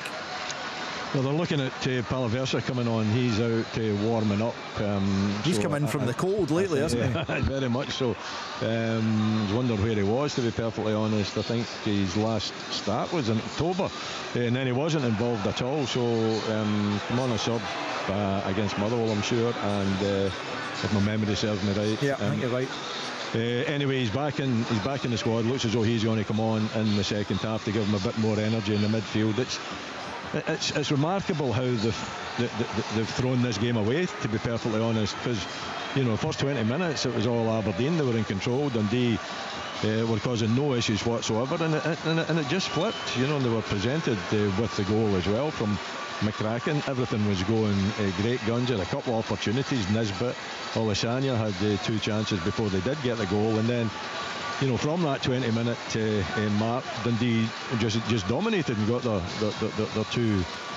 two chances, 2 opportunities, 2 goals, but dominated possession. So how they get back into it's a big question. I think Peter Leave and Tony Docherty's got their work out at half time to try and resurrect it, and it's not going to be easy because you have that man down as well, and Dundee have got their tails up and playing well and looking like a real threat. So we're just away to kick off now. It's been quite a long wait with that 6 minutes added on, but we're away to start here, Al. Ian, did you have something there? Yeah, claims for a penalty there, but I don't think it was. They may have a look at it, I don't know. Goalkeeper Maynard Bruce made a save. I think it was Hugel who ran in and just got a touch past him, and he looked as if he was brought down. They may look at it. I think it would be a soft one, but certainly the Kilmarnock players claim for it. You can maybe have a look in the studio. We're just seeing it back now. I was going to say, you've not been on the last couple of weeks, so what are you thinking about the Aberdeen management situation, waiting till the summer possibly? Well, they did that before, didn't they? In the hope that it was going to be the right man, and Jimmy Teelan as well. So they've got form in that occasion. I'm surprised, Alan, I must admit. I'm surprised. I believe that the negotiations were going quite well, but then hit some form of for Horland, that was their first choice. Hit some kind of a cul-de-sac, a snag, that they've got to. All I've heard is it's maybe not controversial, but it's not going to be solved early. Still so checking here out for the penalty. Yeah, we're seeing that, Ian. Finlay Curtis, it was. It's whether he got a touch. No, I don't think he's given it. No, he's leave him play on, John Beaton. Yeah. Yeah, Alan, whether they wait or whether they go for another target, I'm not so sure. But it's particularly if they lose this game today as well, and that is definitely top but 6 they've still gone. got so surely. much to play for with the cup, Willie. Yeah, you know what I mean? They're yeah. defending the cup, and you'd think get somebody in, give them a lift, give the whole place a lift. And as we were saying, you weren't on last weekend, but we were saying last week, you'd want a manager in to look under the bonnet between now and the summer. Yeah, I always think it's a good time for a manager to come in. Coaches seem to want to wait now until the summer to come in, but surely you've got nothing to lose, and it gives you an opportunity to get to know the players, and then when the window opens in the summer, it gives you a chance to make the changes that you want to make. So I agree with you. I think now would be the right time, but from what I'm hearing, it's going to be delayed and possibly to the summer. Yeah, I mean, that's we had a good chat about it last week, actually, Willie. Unfortunately, you weren't able to add your insight to it, but it does seem like in that interim period since our discussion last weekend that there has been a snag to the Eric Horneland deal. Michael Grant certainly saying on our Scottish Football podcast through the week that he understood there was a personal issue that was going to take time to be resolved, if it were resolved at all. So just further confusion, I suppose, for the Aberdeen supporters to deal with. And meantime, they're through to the next round of the Scottish Cup, but otherwise it does feel, Ryan Stevenson, like their season is beginning to drift a little bit. What a chance there for Thistle to make it 2-0. Ocean Smith with a shot outside the box. It's a fantastic save by Harry Stone, gets it onto the save, then onto the crossbar over a corner kick, but it should have been 2-0 to the Jags. If I'm the Aberdeen board, I mean, people should see it as a privilege to be offered the Aberdeen. That's the way I see it, is to be offered the manager job at Aberdeen. And if somebody, there was a personal issue or there was a snag or whatever, I think Aberdeen should then just go, we need to get just cut ties. Okay, it's not for us. Everything is a reason for happening. let's just go on and get someone else. I cannot believe that Aberdeen, a club of the size of Aberdeen, are going to sit dormant for however long between now and the end of the season and just sort of, I know they won during the week with the cup, but I mean, go and act fast, go and act quick. You're Aberdeen, go and get a manager in and just put everything to bed. It puts the fans at ease, it puts the players at ease as well. I think it just settles everything down. I don't understand why, you know, board members and chairmen will sit there and think that this is actually a decent idea of biding their time and waiting it out. And again, if they go and get a disappointing result today, it just heaps more pressure on them. I was speaking to a mate of mine, and Aberdeen lifting the Scottish Cup, right, and the football that I watched for the second half of last season was just dreadful, and then for all of this season and into the new year, it's been dreadful, and they've got an opportunity to do the double. I wouldn't be able to believe that if they did manage to do it, but the cup competition's opened up for everyone, isn't it, with the two Edinburgh sides out in one of the Old Firm teams having to go out as well. Do you not just think they should be acting swiftly? They should have not an arrogance about themselves, but they're Aberdeen. They should just go out, get a manager. They waited last season for Jimmy Tilleen. Now they brought in a sporting director now this season who's tasked with the job. But I'm with you. I think you know, when you go through the process, you must have, you know, a short list of at least 3. And I think if the first one falls down, you go for the next one. Yeah. That's how I would be looking at it. But they seem to be quite keen to hang on and wait to the summer again. And that's seemingly the message. And obviously with Tony Dock coming as well to support the coaching staff, then you would think that's what's going to happen. Can I ask you what you think? That's what we were saying about the same as Muscat at Rangers. Sorry, right? The same as Muscat when Muscat said he wasn't coming until the end of the season. Rangers then changed tact. Went and got Danny Rowland because Muscat was their first choice, but he obviously said, I want to see out my league where I am in Japan, I think it was. They were top of the league, they want to see the season through, and Rangers went, no, that's not for us, and they moved on to Danny Rowe. So you think Aberdeen maybe say, right, how long do you want? You know, it's a long time to the summer. Then if you're just starting in the summer, Willie, this would be the ideal opportunity, the last 10-11 games, absolutely, and in the cup, to say, right, you know what, let's see what we've got here. What do I need? Let me just bring you up to date with a couple of scores. Arbroath have gone 2-1 up at home to Dunfermline. It's Adam Muirhead's third goal of the season that has put the third place side in control of that one. And also Peterhead have gone 3-1 up on East Fife. Kieran Shanks with his 11th goal of the season has them 3-1 on East Fife. And in fact Clyde have just gone 3-0 up on Edinburgh City. Darren Hines, the scorer in that one in League 2. Alan, I was going to say to you, there was a fair old hit just a couple of moments ago by Chesnikov that might have troubled the keeper, but one of the defenders in the way. Yeah, Leon McCann it was the left back, and he's been off getting a bit of treatment. It was some shot, you know, whether it was on target or no, I don't know. It was on the far side. It was good play by Chesnikov, cutting inside and unleashing a shot, but McCann thankfully is back on the pitch, which is good. Cleared off the line at Tannadice there for the home team. Off the line again. I think I hit a Kilmarnock player on the line. Dundee United are coming more and more into it after Kilmarnock starting the half really well, but they played it around the back for Big Graham from a set play, and he's winning absolutely everything, heading it back across. I couldn't see who it was that got the strike. It might have been Fata, and it was cleared off the line. They had another strike, and I'm pretty sure it hit Dees, the Kilmarnock captain, and if it hadn't hit him, it was going in. This game could go either way. There's still no goals. Yeah, just looking at that again, Ian, you're right, a couple of efforts there. The second one looked as if it hadn't hit a Kilmarnock. It just hit somebody. It looked as if it was going in from here anyway. Yeah, certainly a couple of close run things there, Ryan, as United step up the pressure in that one. Yeah, and I think as Collie said there, actually it was a brave substitution, bringing on Watkins, I think, for Kilmarnock. A good substitution in my eyes. They would maybe look to stretch Dundee United with his pace, but Dundee United starting to come back into it again. But again, listen, Kilmarnock would know that. They would know that Dundee United would have a spell in the game that they were going to have to defend. They've managed to keep it out the back of their net. And I mean, it's a massive day for Kilmarnock, I feel, if they can get a point or better away to Dundee United, especially with the way the Dundee game's going just now and St Mirren playing later. I think it's vital that they take something from the game. Yeah, I think it was Schoening Larson, the fullback, that got in the way of at least one of those shots. Ian. He didn't know much about it. No, he did not. No. So still 0-0 in that one. 1-0 Hearts lead at home to Falkirk. Chesnikov's first goal for the club just in the stroke of half time, poking that beyond Scott Bain to give them the advantage. The league leaders looking to move 5 points clear of Rangers, who play Livingston away tomorrow, and Celtic a point further back. They are at home to Hibernian. We'll have live coverage of both of those right here on Sportsound, both 3 o'clock kickoffs tomorrow right here on BBC Radio Scotland.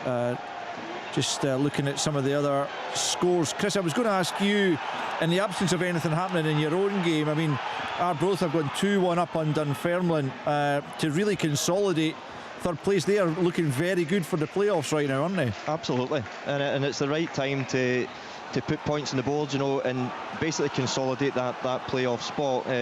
Everybody knows what Arbroath can do. Everybody knows when you go to Arbroath you've got to deal with the conditions as well, but so does the home side. And I went there as a player under Dick Campbell.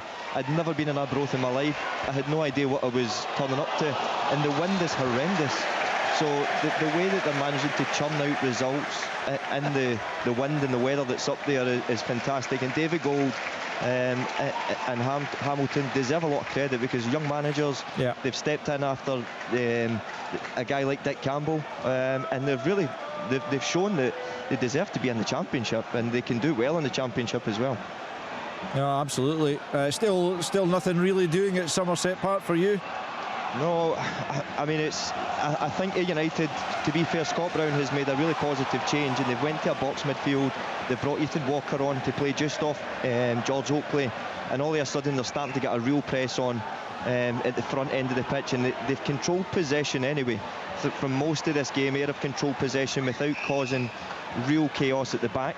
But I think now with the change at the top end of the pitch, they're going to get a real press on against Ross County, and playing into this Somerset Road end, they might just get the winner at some point, but the game still has to come to life. Yeah, so we've already discussed, Ryan, that at the top of that league, St Johnstone and Thistle looks like it's going to be just 3 points of difference at the end of today's play, assuming that Thistle can hold on or maybe stretch their advantage in that one. Arbroath look almost dead certs for third place, but the battle for fourth is going to be really, tight between Ayr, Morton, Raith and Dunfermline, all within 4 points of each other. And then you've got the bottom three as well. That's going to be a real classic dogfight down there as well, isn't it? So I think, as Chick was saying, if Thistle manage to get a result today, it's a massive result for them.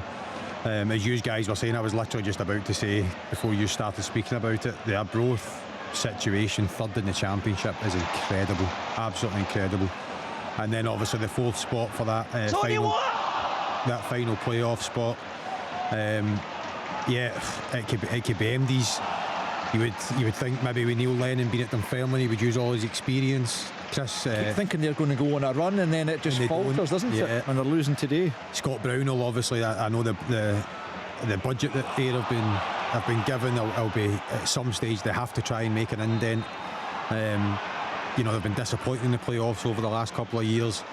Can they go one step further? I think it's going to be difficult for them as well. And then you've got the likes of Morton with Ian Murray going in there. He'll be looking to just fly under the radar. Dougie obviously switching from Morton over to Raith Rovers. Can they, again, a big club, can they go and do something? In the year that Dougie's had, I mean, I don't think MD would grumble if he managed to go on and have a good shot at it as well. I'm just dying for Chris to actually just come out and say that game is absolutely stinking down there at Somerset. He's too diplomatic for that, we know that.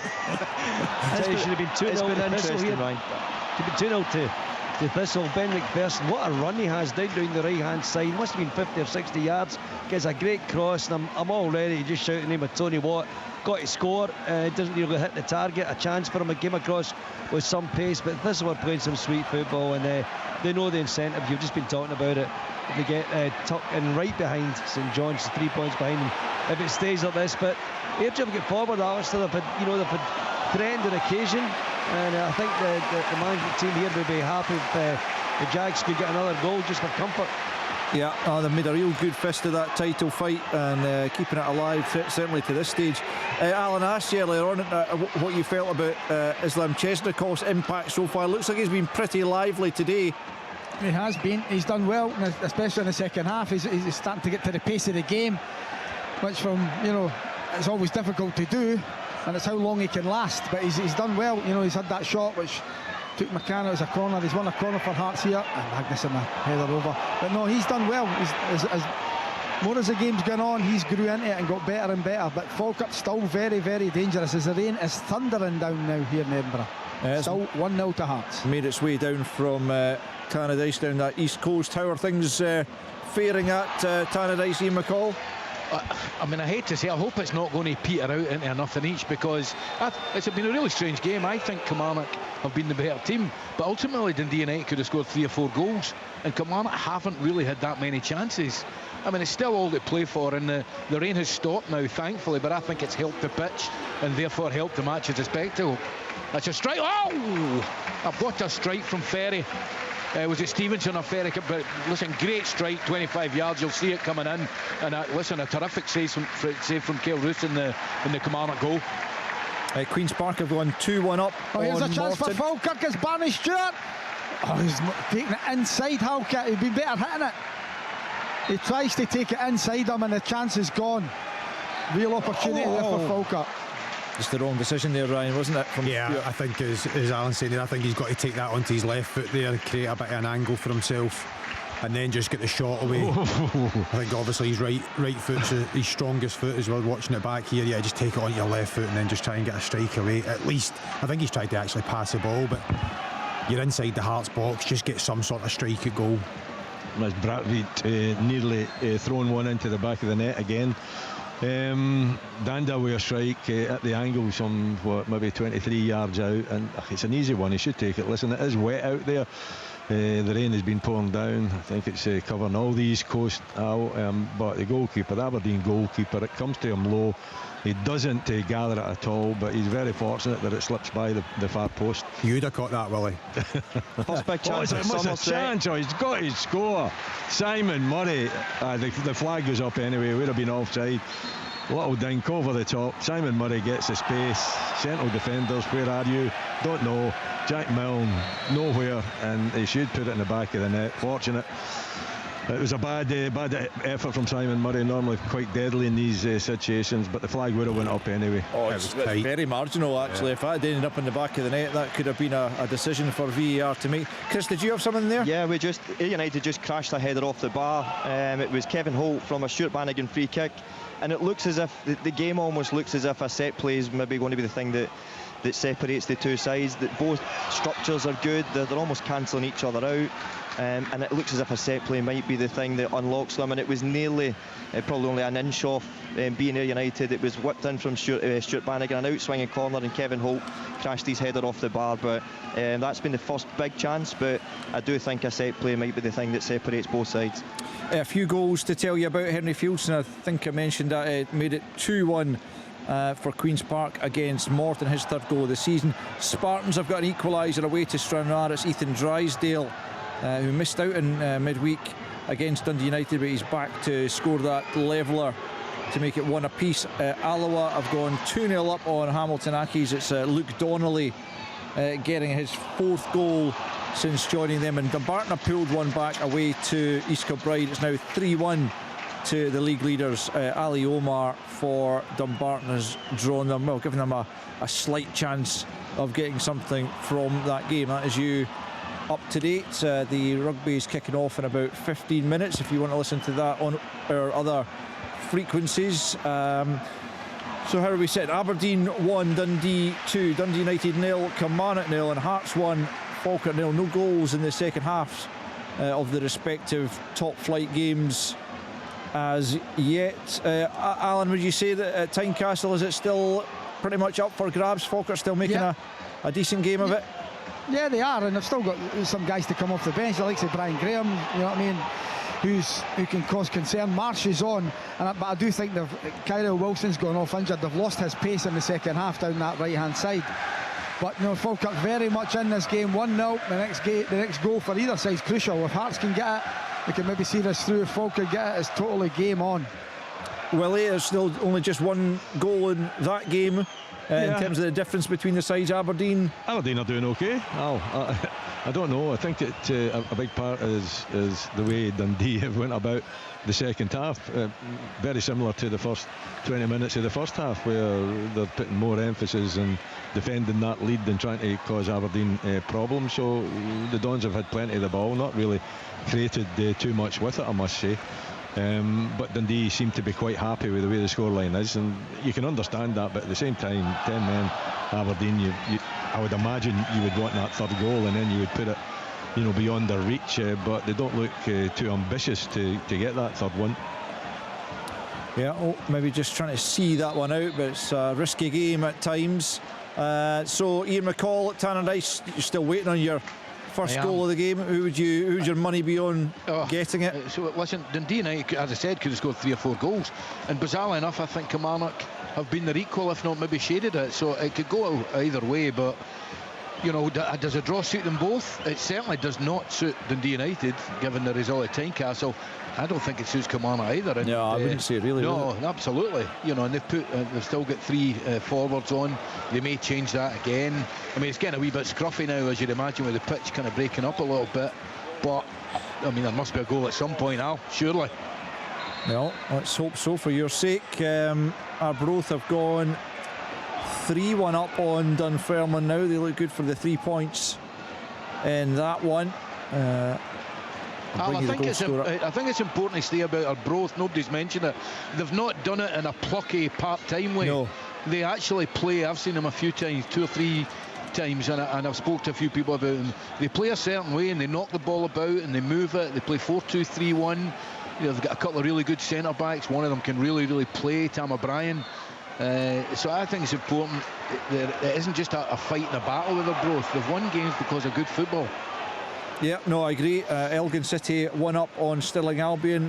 Matthias Machado with the goal there. Just looks like John McGlynn's going to make a triple change. Just looking at the players down below me, Cartwright, Ross and Williams look like they're going to be coming on. As his heart's through, Kizaridis is through. Can he finish it? Rolls it across. Oh, it's a great touch. Just try to see who got the touch there. Is it Lissa? Yeah, I think Lissa gets a brilliant touch. Or Magnuson's knocking it into the back of the net. What a bit of defending from Lissa. Falkirk on the attack now. Great game.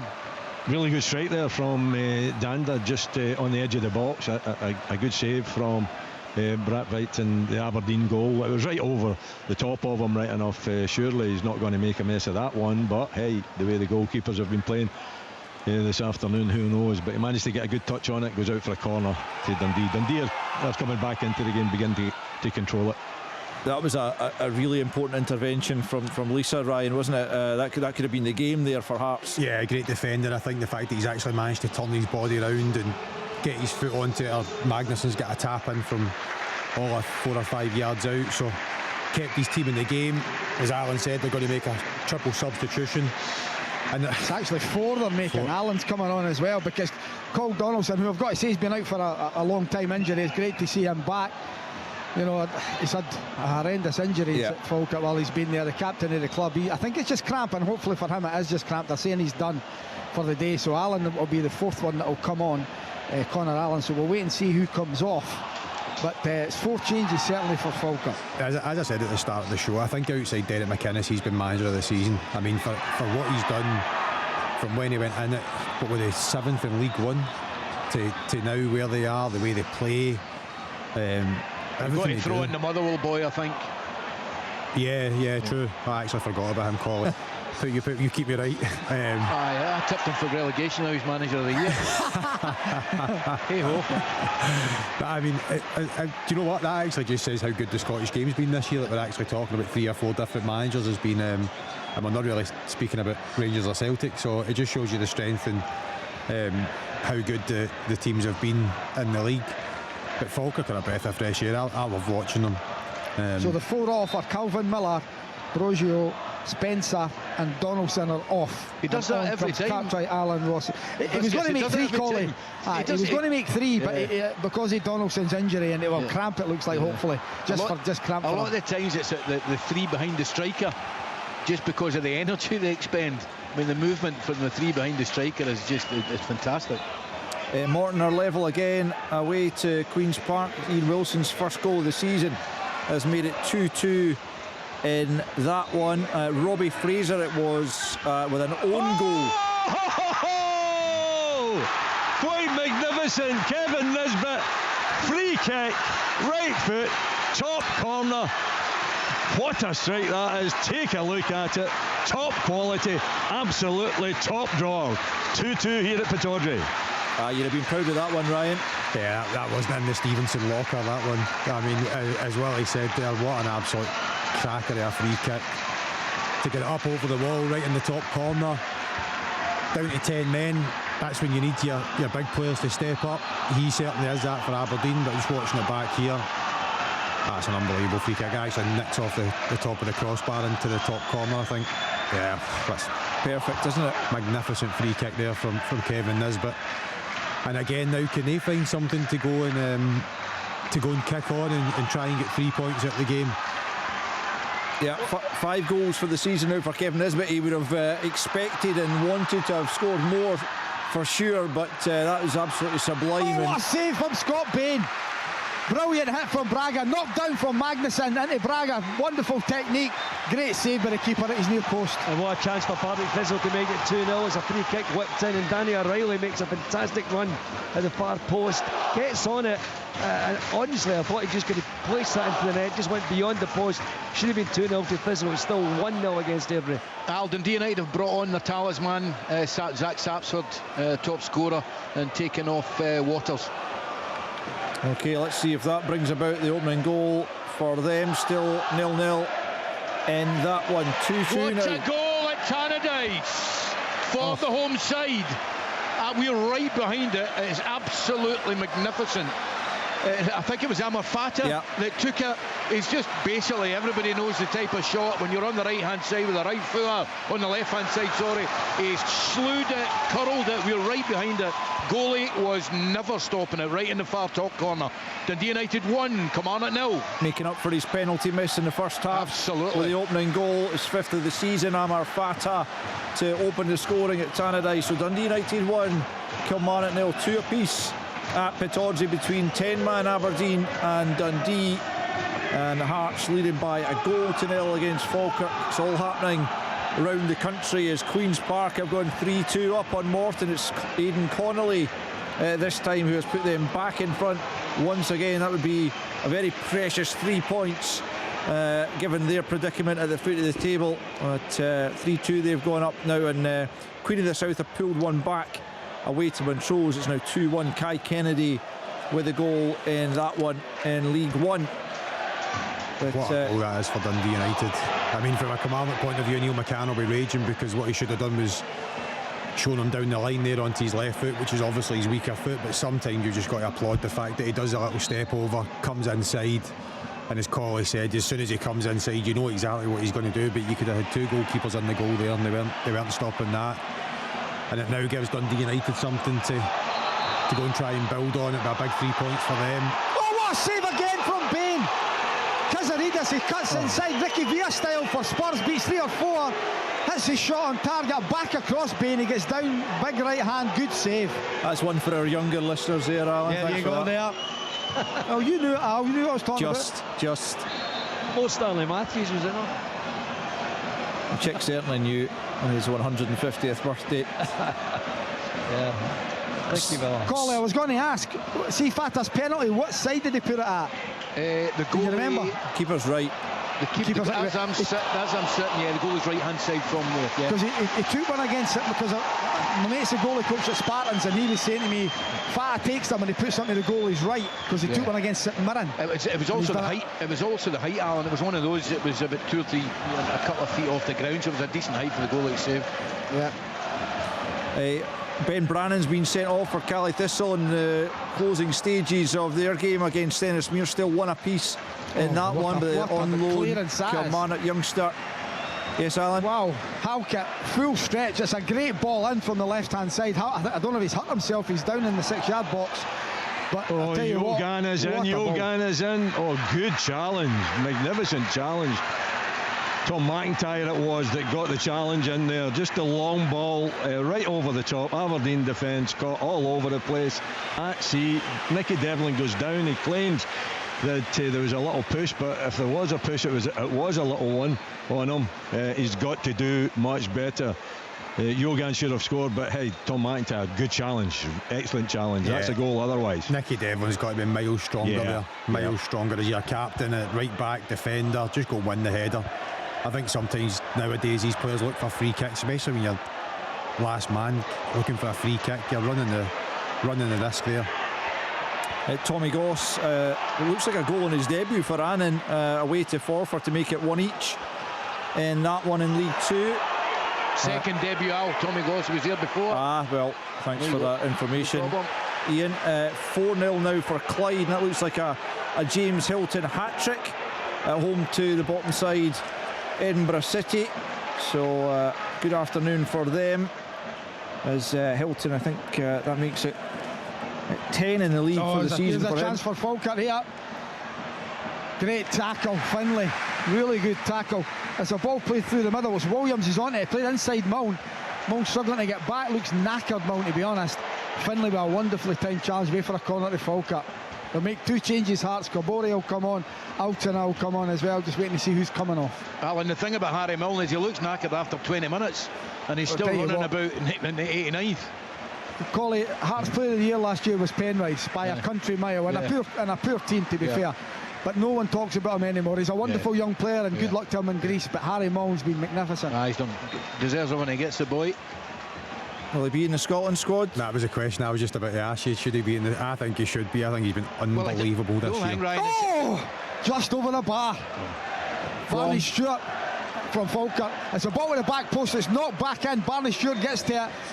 Goes just over the top of the bar. Swallow was all over the place. In the net, Swallow, actually. What may get him in is he can play a number of positions. He certainly won't get in at left back, because as we know, that's one position we'll get 2 or 3 for that can play that position. But he's played wide right, he played midfield, he played wide left, so that type of thing may get him in. And the big thing is he's got to get in for one of the friendlies to give himself a chance. You think he should? You think he should be involved with the next squad? I think he's done enough. I mean, I think he was one of these late bloomers. You get them sometimes that play a lot of football in the lower leagues, and then eventually they step up. And to be honest, he'd have got his move to the level of Hearts earlier if it hadn't been for 1 or 2 little injuries he had. And I'm amazed Aberdeen didn't have a sniff, or Hibs or Hearts while he was at Cove, because I felt it was a pretty obvious one.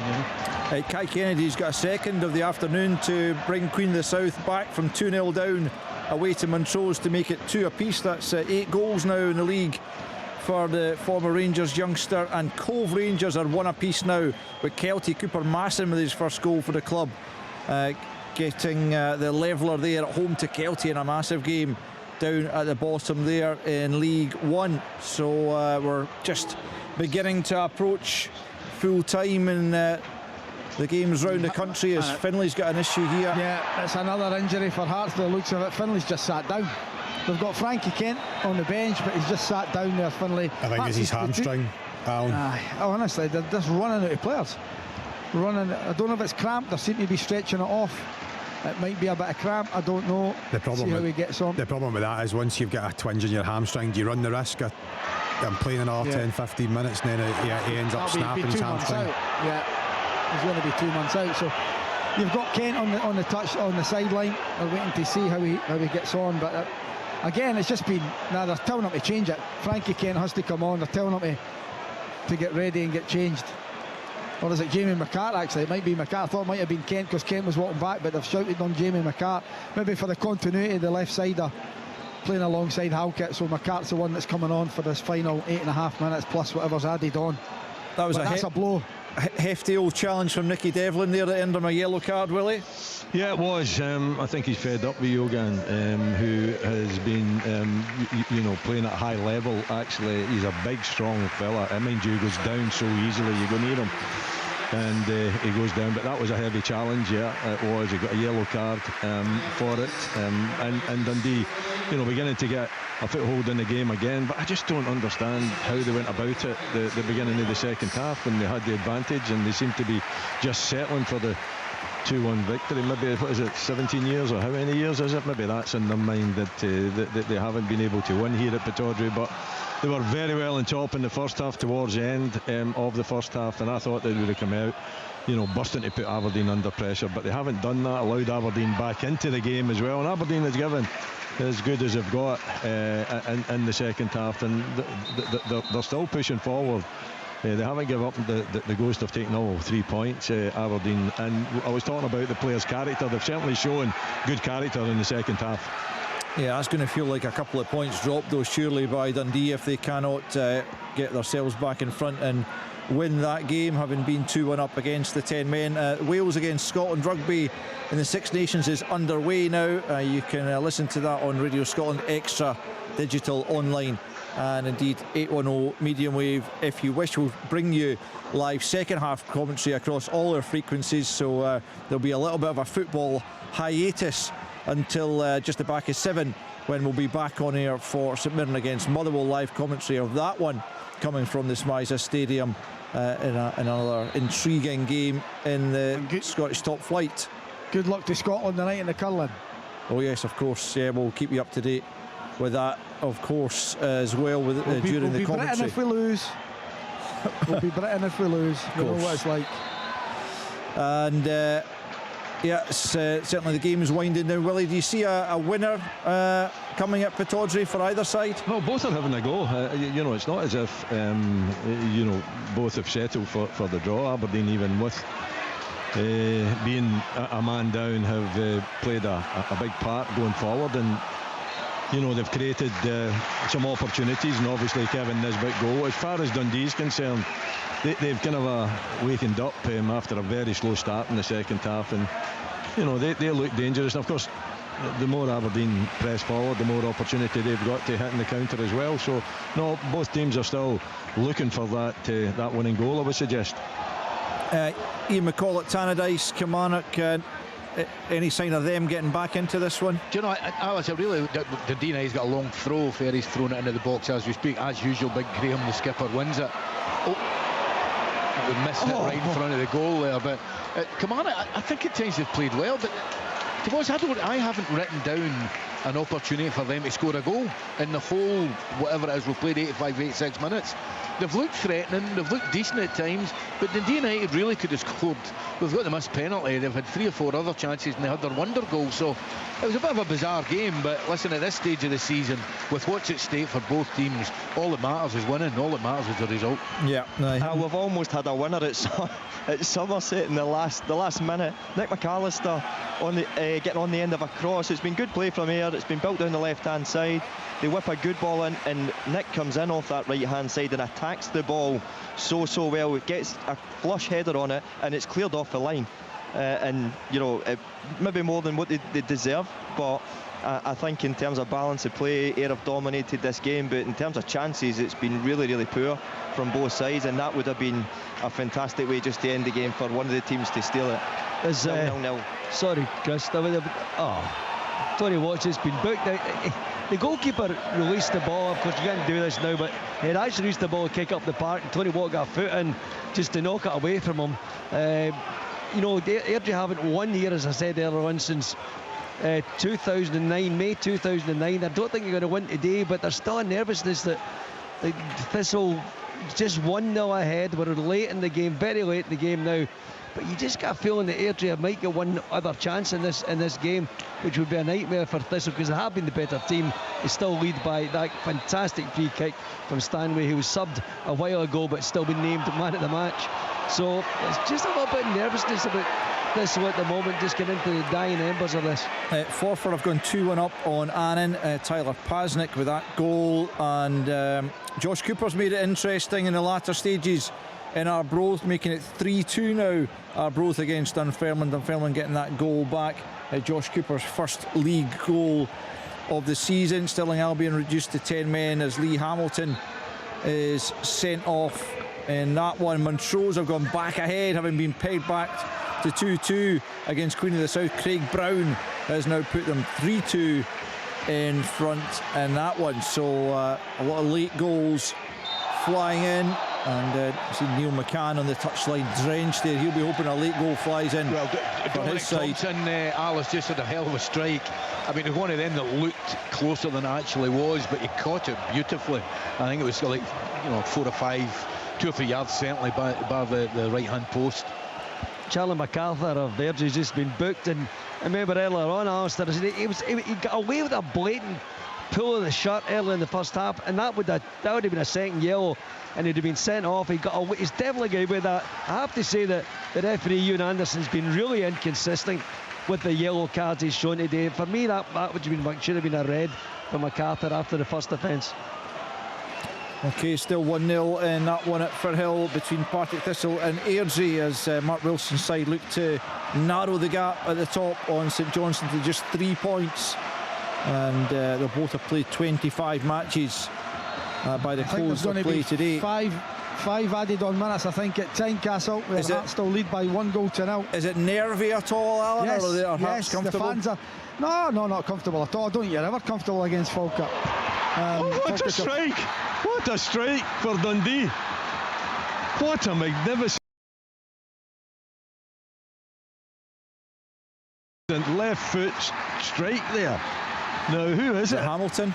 Ethan Hamilton scored that goal at Celtic Park. Yeah, Hamilton with a left foot strike from 25 yards. What magnificent laser-like strike right into the top right-hand corner, giving the goalkeeper no chance whatsoever. Quite magnificent. Don't know if did you catch that in real time, Ryan? No, I'm waiting to see it again because I didn't see it either. Dundee have been the strangest team ever today, haven't they? I mean, started so poor. I say that about their season, really. Yeah, they've been really good at times and really poor at others. Ryan, do you want to have a look at this challenge with Tate? Yeah. If you can, Tate on Braga. I think it's yellow anyway. Yeah, I think it's gone past it. I'm trying to watch both here. Hamilton's goals in it. Arguably even a better hit than he's won at Celtic Park, isn't it? Oh my God. Oh wow. That's unbelievable. That is postage stamp stuff, and there's power in it as well. What a way to win it. If that is the winner at Pittodrie, it's very worthy of it. Oh, that's incredible. Absolutely sensational. Yeah. I mean, Nisbet's free kick's absolutely amazing. It's an amazing free kick, but that is actually, he's taken his touch to the side. Yep. And he's just smashed it right into the opposite top corner. What a strike. Well, there's a couple of Aberdeen players having a little bit of nibble at him as well. Deflected. And he manages to keep his balance. Wow, what a strike that was. Yeah, Alan. Free kick for Kizzaridis, deflected off the wall, bends over, 2 hands, touches it over the bar. Corner to Hearts. Commanders just had their best chance of the game. It was a corner kick from Greg Kilty. You guys will say it looked like a comfortable chance to me. Ethan Brown, the centre back, was up. Collie. I think he's got a lot of pace in the ball. He's headed it right at Maynard Brewer. It looks a good save, but it's right at him. Yeah, so he's got to score that. That's the first chance, and they've really got to score it. Yeah, you're not going to get many better chances than that. So lots of late drama. Full time at Somerset out, United 0, Ross County 0. Not a lot of drama though, unfortunately, for Chris Doolan. You get yourself up the road for a Chinese and a bottle of beer after that. Oh, a lot of sympathy, it sounded like in that utterance from Ryan Stevenson. Anyway, 0-0, that one finishes. I'd imagine Scott Brown will be pretty disappointed. Might go down as a decent point for County, who are bottom of the table coming into today's matches. But they could do with victories. So Dundee looking to end that long run since 2004 without a league victory at Pittodrie, and I wonder if Ethan Hamilton's wonder strike 4 minutes added on at Tannadice. Okay, Dundee United looking to hold on for victory there as well. They haven't beaten Kilmarnock in the last 7 meetings, but it looks like they might do so today. I'm sitting looking at the table this morning. Partick Thistle are within 3 points of St Johnstone at the top of the league. That's the full-time whistle. They've won this by that fabulous first half goal. That free kick from Stanway, which rocketed beyond the goalkeeper. Nervous towards the end with Airdrie getting themselves into it, threatening to get a goal.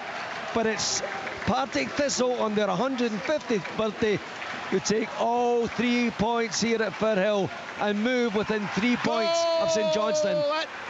Tannadice. Oh, what a header. Yes, Ian. Great ball into the box, and I think it's a substitute Marley Watkins, ball in from the right hand side. He's just got a slight touch in the header. You can't. I didn't think it was coming. They haven't had a chance. They had a chance 2 minutes ago. Marley Watkins just gets a slight touch on it. It's one of them that's flown over Maynard Brewer's head, went into the back post. So it's 1-1 here at Tannadice. I think it's David Watson who's got the header in, isn't it? Watson got the header, was it? I think so, Ryan. Header, yeah, Watson with the header. David Watson, sorry. Watson and Watkins were in that area. But it's a great header.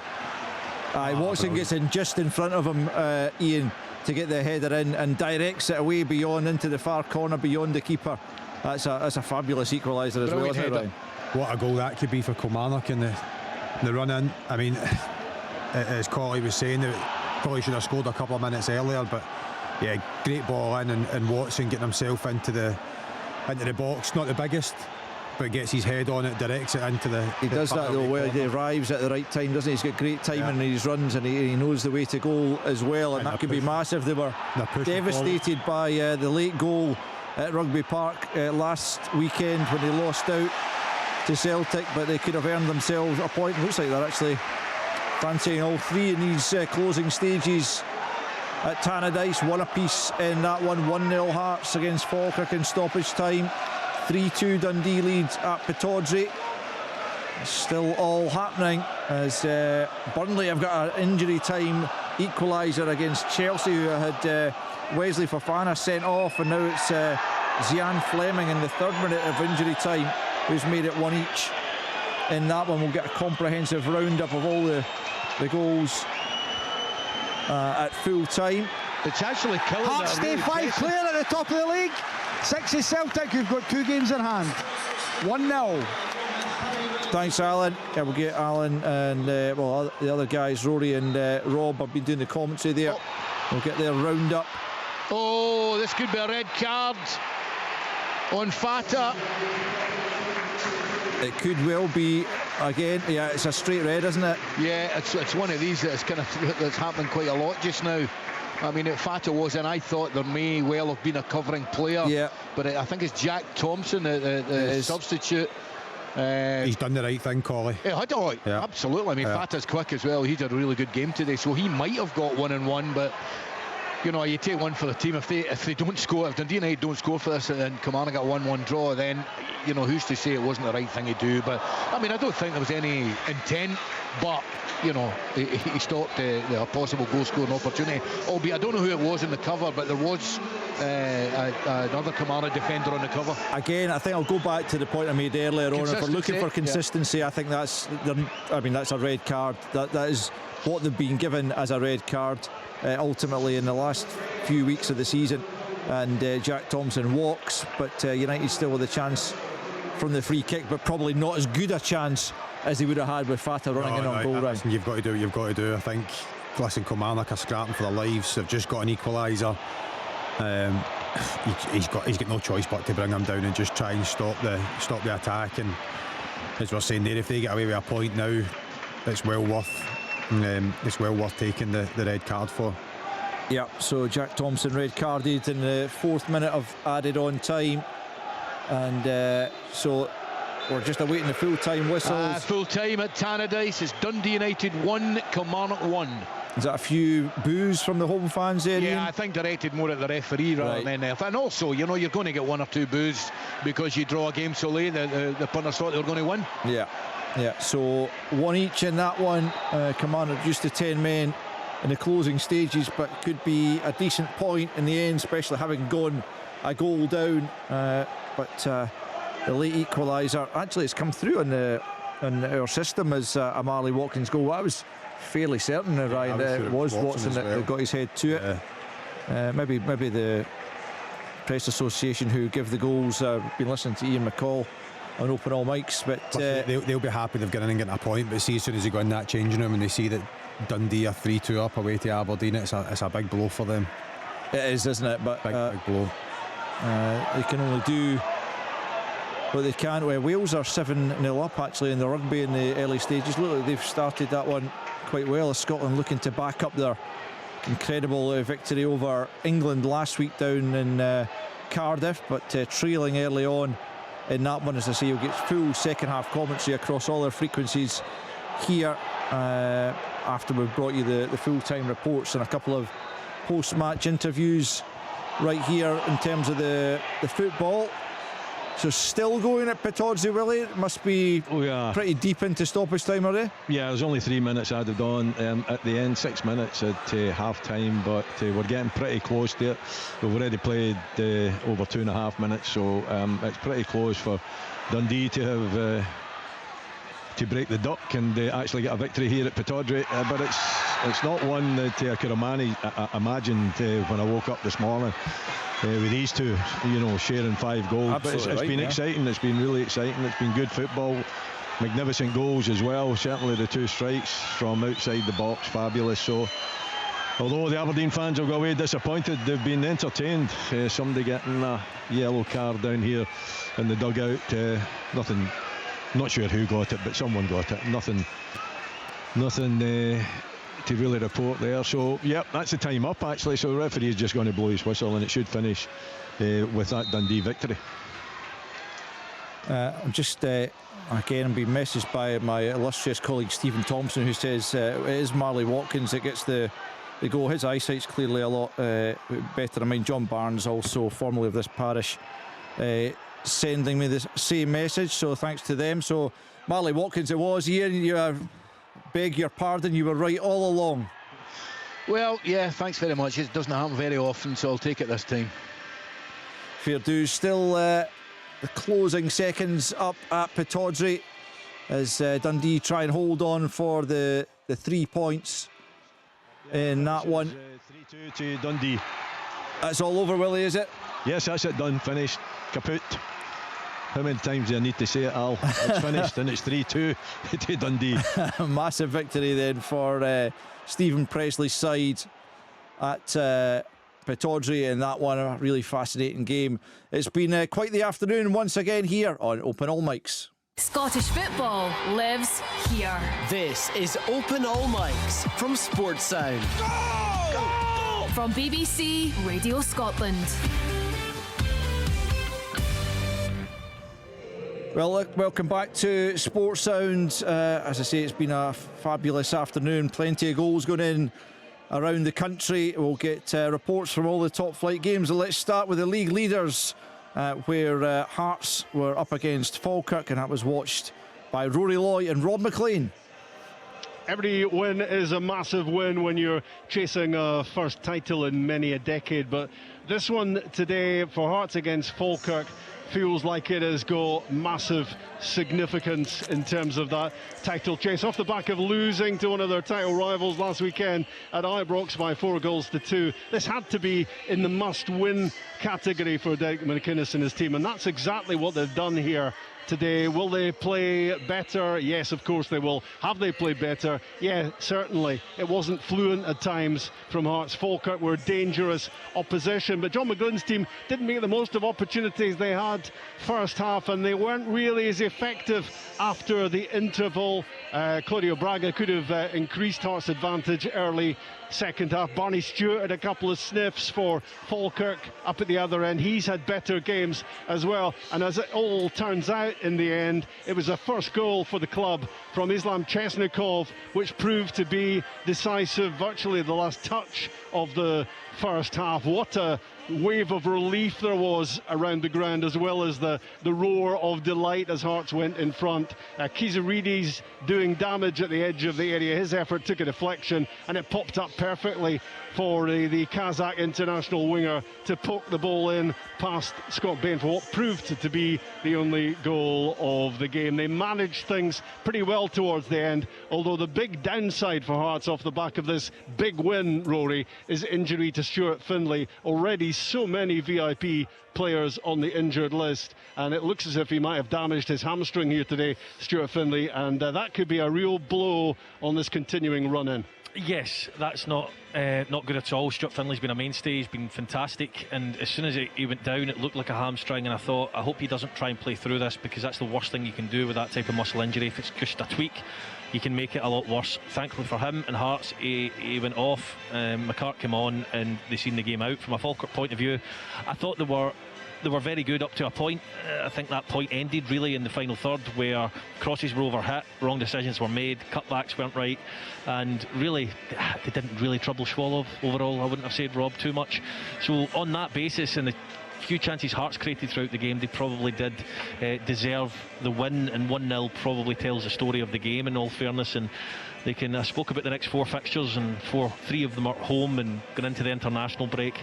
Well, Falkirk at home, they can tick it off. Pressure well and truly applied. Hearts throw the gauntlet down to Rangers and Celtic tomorrow as they get the result they needed today. Hearts 1, Falkirk 0. Great stuff, guys. Thanks very much for that. Thanks to Rob and Rory, and indeed Alan Preston at Tynecastle. We'll get the rest of the full-time reports after the BBC Radio Scotland news just after 5 o'clock.